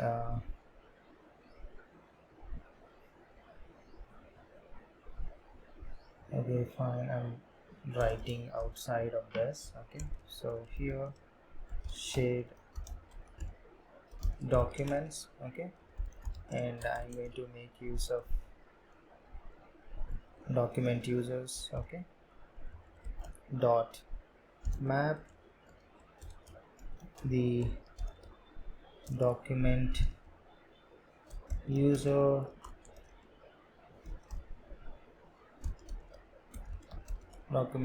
dot document. Okay, fine, so this is going to give us the list of shared documents, and I'm going to push to this documents list. Okay, so push and this shared documents. Okay, fine, and finally I'm going to return the response status as 200 and return the list of the documents. Okay, fine, so this is going to get all the documents present in our application. So now going to our route, I'm just going to call this get all function. Okay, fine, so this is going to give the details of all the documents. Okay, so that's one more endpoint. Okay, so after that the endpoint is to update the particular document. Okay, so if user is trying to make changes to particular document, we should be able to update its content, right? So that that endpoint we have to configure. So let me write that. So which is router dot put, and this is going to have the id as input param, and it should be authenticated, and here we'll have the validator. So let's create the document validator while we are updating it. So let's create the validator for this. Okay, so inside the validators folder, so let's create a new file called document dot validator dot ts. Okay, fine, so here let's create a class document validator. Okay, so the method is update. So this first we are going to get the body of title. Okay, so let's import body from express validator. Okay, so here the thing which we'll be checking is it's optional, and its length min it can have is 0. Okay, and max it cannot exceed 25. So yep, so if it's not obeyed by these conditions, we will say that title must be between 0 and 25 characters. Okay, so this is for the title, and now to the content. So let's do the same. So body here content. Okay, again this is going to be optional. Okay, and here the custom, and get the value of that. Okay, so here we will try to parse the content. Okay, value. Okay, and I will catch if any error. So I'm just going to log this. So console.log error. Okay, and throw new error. So here it's, I'm going to say it as invalid document content. Okay, fine. So this is for the content, and after this we'll be going for the is public body. So that is is public. Okay, so this is again optional, and it's a boolean type. Okay, and the message that we would be providing is must provide true or false. Okay, so true or false value. So this is the validation for our document updations. Okay, so let's create an object of the above class and export this. Okay, document validator. So new document validator, so export document validator. Okay, fine. So now let's use this inside our document route. So here after this I'm going to call this document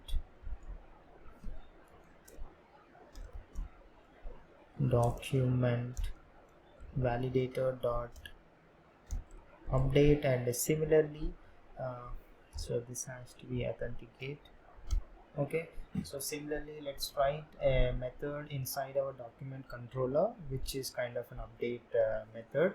So if I go to the document controller, so let me write a method to update it. Okay, so going here to controller, so after this I'm going to write here method called update. Okay, and here we're going to use the catch async, and this is pretty standard. Okay, and response fine. Okay, and get this validation result of our express validator, and if there is an error I'm going to return the status code as 400 and with the error message. Okay, so yep, then if there is no user present in our request object, so I'm just going to return with the status code as 401, saying that unauthenticated. Okay, fine. So, and I'm going to destructure the params from request object, so request dot params. Okay, and the from body I'm going to take title. Okay, content, and is public. Okay, from request dot body. Okay, so yep, once I have this I'm going to find the document by ID, document await.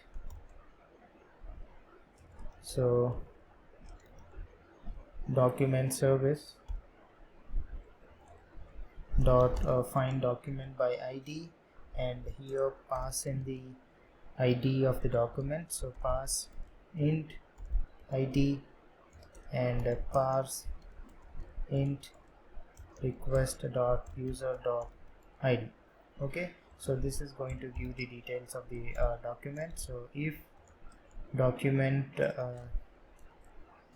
is null, I'm just going to say that it's not found. So response dot send status 400 404 not found, right?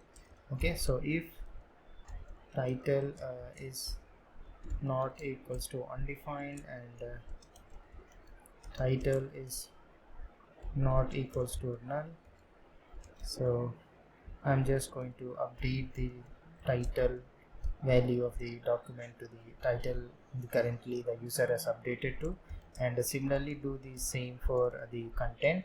If content is not equals to undefined and content is not equals to null, I'm just going to update the content to whatever the value present in current content, and if is public is not equals to undefined, and is public is not equals to null. I'm just going to update is public to is public value. Okay, fine. So after that I'm just going to save the document. So document dot save, fine, and finally return the response as 200.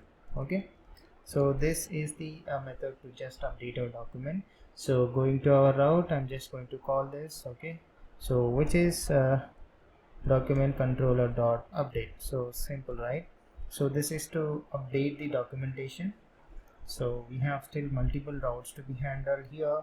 Okay, after this yeah, pretty much the standard one, we should be able to create a document, right? So let's create the route for that. Okay, that is router dot post. So this is going to be default route. Okay, and again authenticate middleware. Okay, and we'll write here the create method inside our controller. So let's go to the controller. Okay, and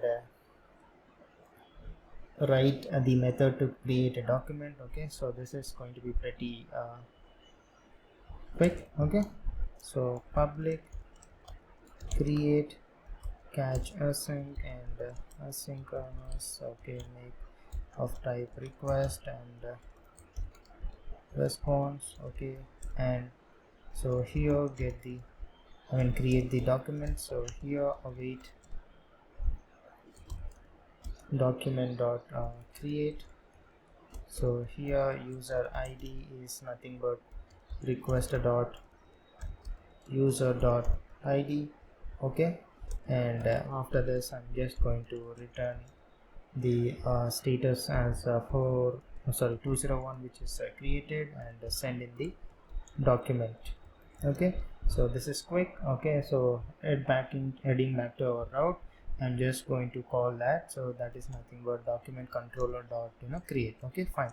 So now we have created it. So obviously the option to delete as well should be there. So let's create a route for deleting it. So which is router dot delete, and this is going to receive the dynamic id param, and we should be authenticated. And similarly I'm going to create a delete method inside the document controller. So here let's go to the controller. After this I'm going to create delete. So delete, so catch async, and this is going to receive two input params. Okay, after this, okay, I'm just going to destructure id from a request params. So here request dot params. Okay, and then await document dot destroy. So here I'm going to pass in the id and the user id. Okay, so id is this, and user id is nothing but request dot user dot id. Okay, yep, and then finally I'm going to send the status as 200. Fine, yep. So this is the method to delete. So let's use this method here. So this is document controller dot delete. Okay, fine. So this is the endpoint to delete our document. So after this we should have the endpoint to share the document to particular user, correct? So yeah, so that also the endpoint. Okay, so let's create that. So router dot post. So here it will be having a dynamic id param, so and the share. Okay, and obviously the authenticate, and after this let's have the validator here.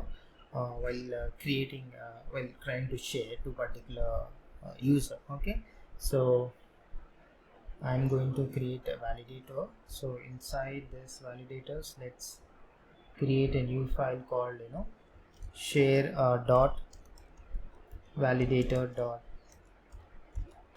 ts. Okay, so there quickly I'm going to create one class which says share validator. Okay, so here we'll have one method which is create. Okay, so here the body first, let's import this. Okay, here the email. Okay, just checking for email thing. Okay, so email should be a proper one, and we are going to normalize email, and if not, we are going to send the message as must provide valid email, something like that. So here must provide a valid email to share this document with. Okay, fine. Then after this the permission. Okay, so after this I'm going to check for the permission value. So here it is going to be permission, and I'm going to give the custom validation here. So here if object dot values, uh, here we will use the permission enum which we have created, includes value. I mean, if the value is other than whatever we have mentioned inside our permission enum, so we are going to throw this error, so saying that must provide a valid document permission. Okay, so we will write here must provide a valid document permission. Okay, fine, else I'm just going to return true. Okay, so this is just a small validation. So let's create an object out of that class. So share a validator, so it's going to be new share validator, and just export the, so sorry, let's make this as small. Okay, and export share validator. Okay, fine, so the validator is done. So going back to our document route, so I'm just going to use this the validator here, share validator dot create, and here after this we have to create a method which is going to do the job required for us. Okay, so that is going to be, we are going to create that inside same we'll have your separate controller inside document itself. Let's create one share folder and try to create the controller inside that. Okay, so where are our controllers going here? So inside documents I'm going to create a new folder called share. Okay, and quickly create controllers for that. So that is nothing but share.controller.ts. Okay, so let's do that. So controller.ts, fine. So here let's create here class share controller, and the first method is create. Okay, create, and catch async, and this is going to receive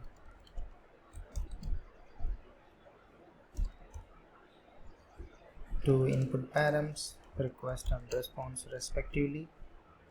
Okay, and the pretty standard stuff, get check for if any errors. Okay, by passing in the request input, and if there is any error,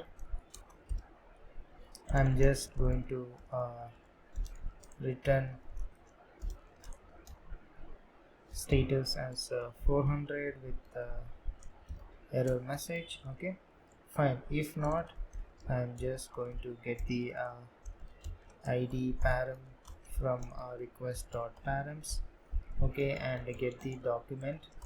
So here await document dot find by primary key, so this is going to be id. Okay, if there is no document, I'm just going to say that 401, sorry, 400. Okay, fine. And we're going to check if the creator is trying to share. Okay, so if request.user.id or document.user id is not equals to whatever the param input request.user which we have received, then we kind of not allow this, so we are going to send the status as 400. Okay, fine. Yep, fine. After this, I'm going to get the email and the permission from the body, request body. So here permission, which is request dot body. Okay, and here shared user, I'm going to find it. So user dot find one. Okay, here where we are going to search by email. Okay, so after I get that, if there is no shared user, I'm just going to say return response dot send status 400. Okay, fine. Okay, then after that, if there is a shared user, I'm going to create a new document user, so which is document user dot create, and pass in the document id, which is nothing but the id, and user id shared user dot id, and then permission which is nothing but the whatever user has given. Okay, so we're going to create a document user, and then we would be sending a mail to that user. Okay, so here I'm going to create an object of that. So here from is going to be my email. Okay, my email. Okay, and 2 is going to be nothing but shared user dot email. Okay, and the subject is going to be like this, which is request dot user dot email shared a document with you. Okay, so and the text of that says this: click the following link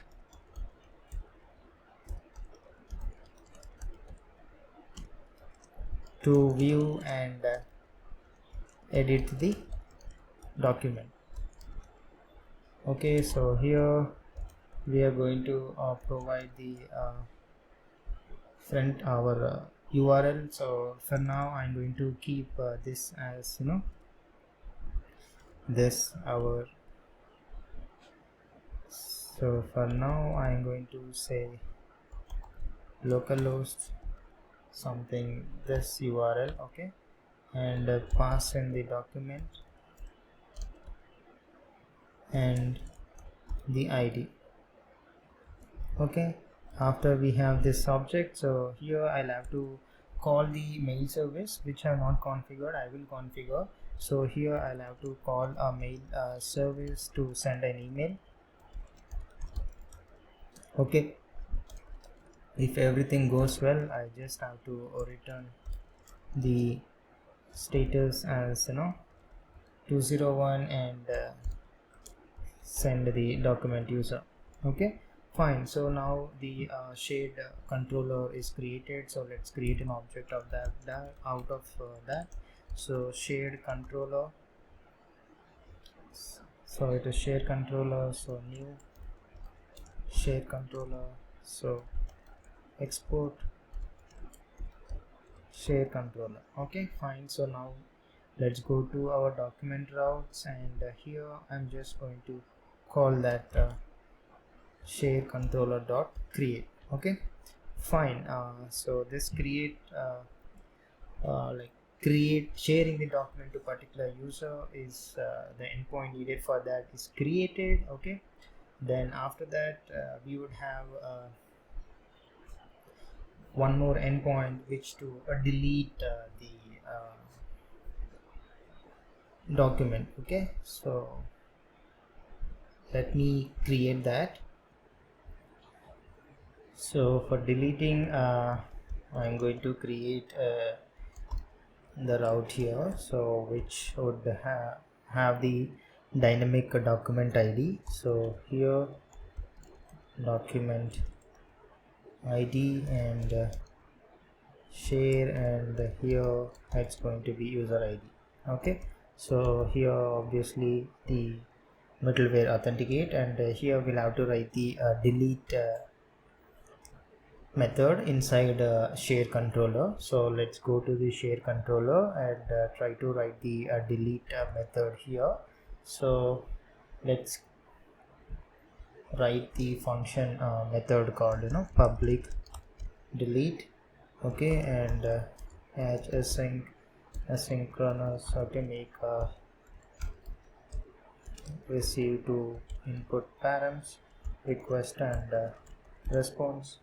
Okay, and const error validation result request. If error is not empty, then we are going to return with the status code as 400. Okay, so status 400 with error message. Okay, and if not, so I'm going to destructure the document ID and the user ID from params, which is request dot params, and here I'm going to find the document. So document dot find one, and here I'm going to pass in the ID, which is nothing but the document ID, and then the user ID, which is request dot user dot ID. Okay, so we'll have the details of the document. So if a document is not found, then we have to say that not found, so kind of send status as 400. Okay, fine. So after this I'm going to have the query. So query here, it's nothing but where document ID and then user ID. Okay, and now I'm going to use this here document to get the document user. Await document user dot find one, so which is will pass the query which we have created above. Okay, and if there is no document user, I'm just going to send the status back the 400 not found. Okay, fine. Then await document user dot destroy the query. Okay, fine, and then finally send the status as 200. Okay, so this is the method to delete the shared document for particular user. It is nothing but revoking the permission for the user that you have shared the document to. Okay, so let's go to the route and utilize this method which we have just created, that is share controller dot delete. Okay, fine. So these are the endpoints associated to document, which is so after this I'm just going to export this router. Okay, and even this auth is completed, and users is also completed. So here we'll make use of the three routers which we have just created. So here After this, router dot use, so it is going to be document. Okay, and here I'll pass in the document. So let me import that from slash document dot route. Okay, so the route is also added, and this default router is configured. And if you see our index.ts, here we have configured this. Okay, fine. So now the thing is pending is the mail service. So first we'll have to configure the details regarding the SMTP server host and the password related details. So let's create here the new file called kind of like smtp.config.ts. Okay, so I'm going to create a new file, smtp.config.ts. Okay, so here I'm going to first I'll be installing one dependency, which is a node mailer. So let me install that. So here npm install node mailer. Okay, so once this is installed, yes, it is installed. So let me create the transporter, and we are going to use the create transport. So let me import that. So here import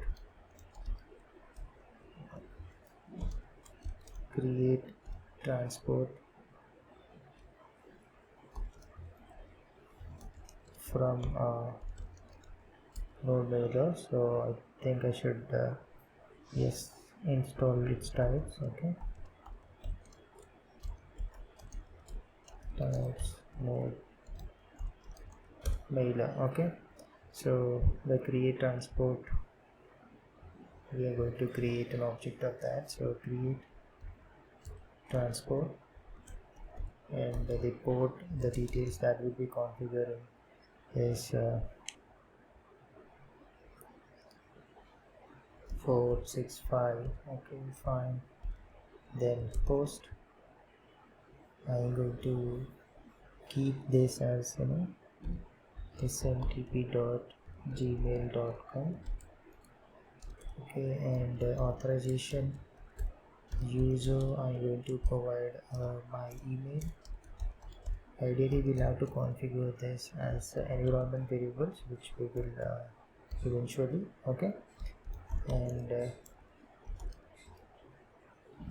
then the password, so password. Okay, and then after this it is secure, yes, secure to true. Okay, and then we are going to export this default transporter. Okay, fine. So now the transporter required for us is created. So let's create a separate service inside our services folder. So if you look at our services here, so let's create a new file called mail.service.ts. Okay, here we are going to create the simple class which is going to help us send emails to the users. Okay, so I am going to create a class called mail service, and let's define one method called send mail, and let's make this as asynchronous, and the input would be the mail options, which is of type mail dot options. Okay, and here let's import the transporter dot send mail and the mail options. Okay, fine. Then after this I'm just going to create an object out of that above class mail service. So new mail service. Okay, so then export mail service. So the mail service needed for us to send a mail is created. So now where and all we are supposed to create a method to send emails to user will be configuring. Okay, so first is while the user is registering, we are supposed to send an email to verify its email, right? So that we are missing which configuration. So I think that was created inside our user service. Okay, so if you see it, register, let me go to auth controller. So okay, so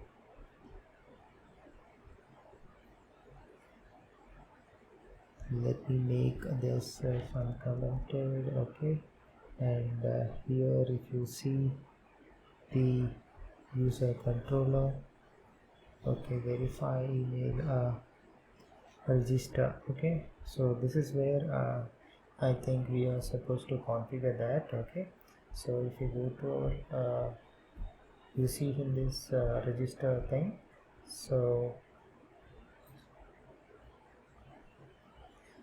inside this create user, so if I go to this create user,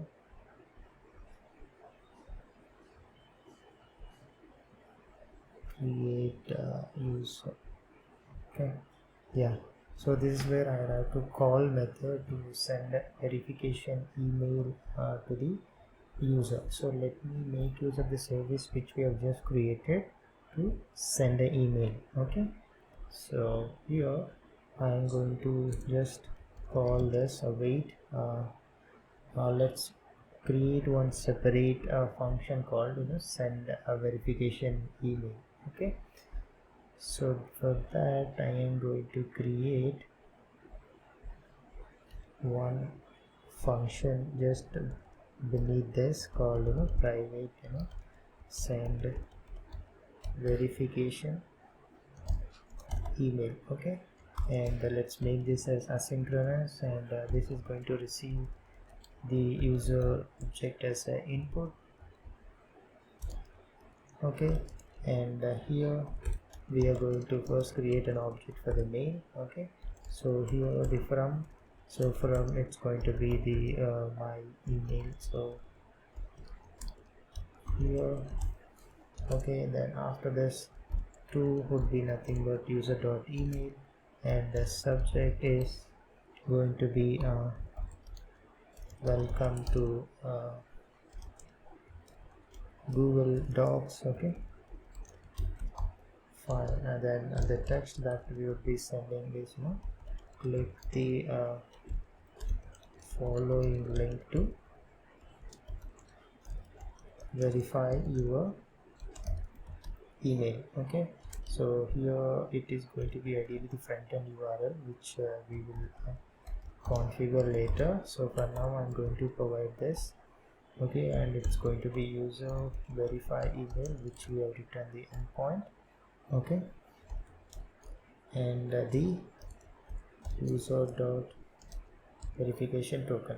So this is going to be the endpoint which is going to update is verified column of user table. Okay, so once we have this, I'm just going to call the mail service dot send a mail and passing this mail object. So this is going to send the mail to the user. Okay, so here after this, so there's this thing, so await this dot send a verification email, and I'll pass in this user. So that is for the send verification mail, and this is the same place we will configure the method to send a password reset mail as well. Okay, so just below this I'm just going to create that. So public send password reset email.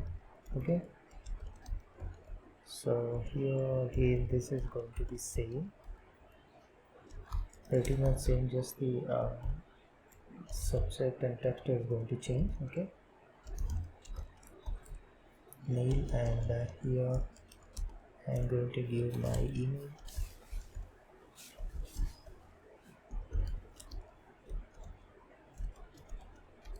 and it's going to be user dot email, and the subject is going to be reset your password. Okay, then after that it's the text. So here, as I said, we should have the front-end URL, okay, which will try to create in the upcoming video. For now I'm just outputting this, but ideally it should be the environment variable, and I'm going to call the endpoint for reset email slash providing the user dot password reset token. Okay, so yep, once we have this, I'm just calling this mail service dot send mail and pass in the above object. Okay, this for the send a password reset email. So okay, so this is where I should call this, so which is just await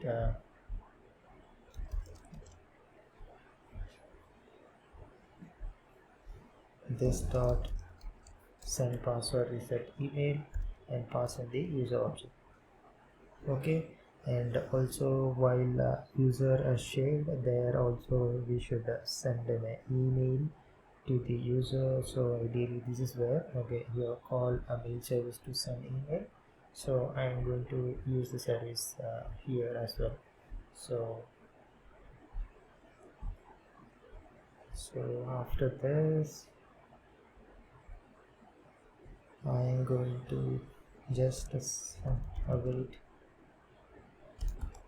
mail service dot send mail and send this. Okay, fine. I think these are the three places for password reset, for registration, and while sharing the email. So the email service is also configured, and pretty much the overall the endpoints needed and the backend is almost ready. I think some slight minor changes pending, I guess, because we have to add a socket.io, so which we are going to eventually, but not as of now. So once the almost UI and front end is ready, and we are almost in a stage that whole functionality and whole consumptions of APIs is completed, then I'm going to talk about socket.io implementation. Okay, so after this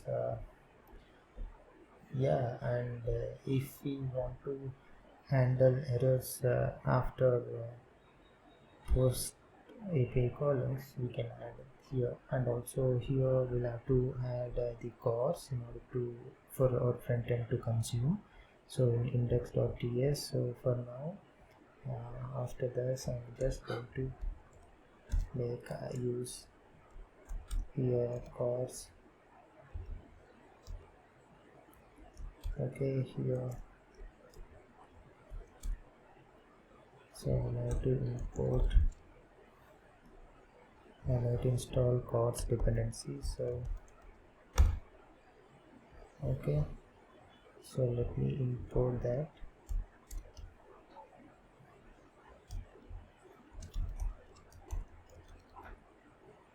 Okay, so I have to install its types.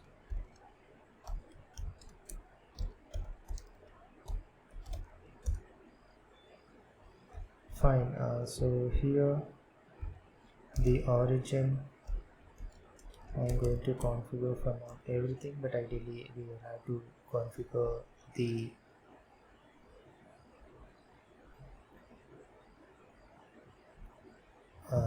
we'll have to configure the front end endpoint which we are going to consume. Okay, so yeah, so after this, yeah, as I said, post route handling, if you want to capture any errors and all, we can write an middleware again. So let me write that. So inside this middleware folder, where is, yep, here. I'm just going to write a new file called error handler dot ts. Okay, fine. So let me create the function. So error handler, and this is going to be, let's have the error back. Okay, and the request, which is of type request from express. Okay, and similarly the response.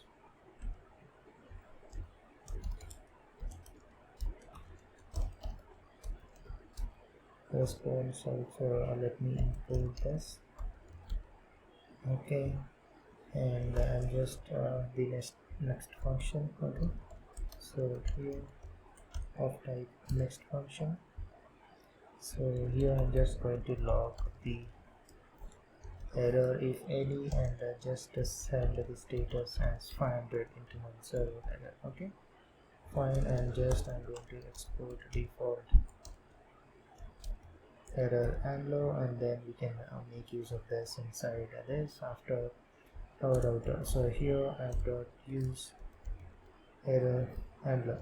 Okay, fine. I guess this is pretty much it for our endpoints too.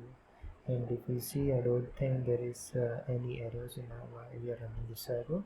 I know I have not tested the endpoints. I just showcased you two endpoints, and the rest of them I will not showcase. But eventually I will showcase you, and I'll directly showcase you in the postman and the while we are building a front end there will consume, right? So we'll know if they're working the way we wanted it or not. Okay. So after this, I think pretty much we have covered except the socket logic. Okay, and also if we want to just check health of our server, we can just configure that just endpoint. That is nothing but localhost 3000 on front-end URL. If you just go to home route to know whether it's working fine or not, so we can do that if you want. So yeah, let me do that. Okay, so here inside our route syntax.ts. Okay, I'm just going to configure that the route. Okay, and make this as a get this endpoint, and here user should be authenticated, and also we will allow the user to access only if the role that is having is super admin. Okay, this method I have not defined, so let me define this very quickly inside our middleware, which is auth.ts. Okay, so here after this authenticate, I'm just going to create one method called authorize, and here the input param is the permitted roles, which is of type array of role enum, which we have created. And so here I'm going to return asynchronous, okay, which is of type request. Okay, and the response and the next of type next function. So if request dot user is not found, I'm just going to return with by setting the status as 401 unauthorized. Okay, rules, I'm just going to get the user ID by request dot user dot id. Okay, and here using the user role model, I'm going to find all where user id and going to include the role model.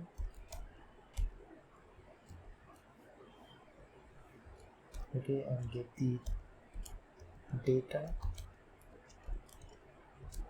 and get the roles from there. So this is going to be nothing but data dot map user role. Here it's going to be user role dot role dot name. Okay, so after that I'm just going to check if permitted roles dot sum permitted role. Okay, so is matching to any includes a permitted role, then I'm just going to call the next thing. Else I'm just going to say the status as 403. Okay, fine. If I found any errors, we're going to catch that. So here catch error console dot log error, and I'm going to return response dot send status as 403. Okay, so this is simple logic. So we're going to get the user roles and check if the if at least if some roles is including the permitted role, then we're going to allow the user to access that, or else no. Okay, so here authorize. Okay, so let me go to our index dot ts routes. Okay, so here I'm going to use this authorize. Okay, and pass in here the role which is enum dot super admin. Okay, and this is going to be async input of type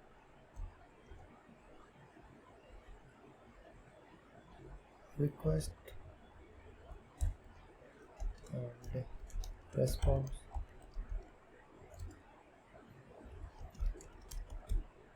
and just going to send status plus 200. Okay, fine.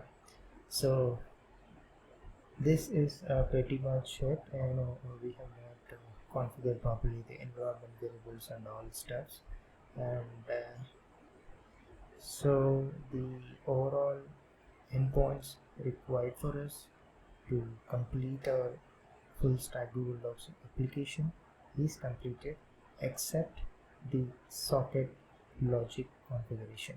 Okay, which we will eventually when we have almost completed the front end part, except this collaboratively editing the document. Okay, so yeah, this is the almost the backend part. Okay, so thank you.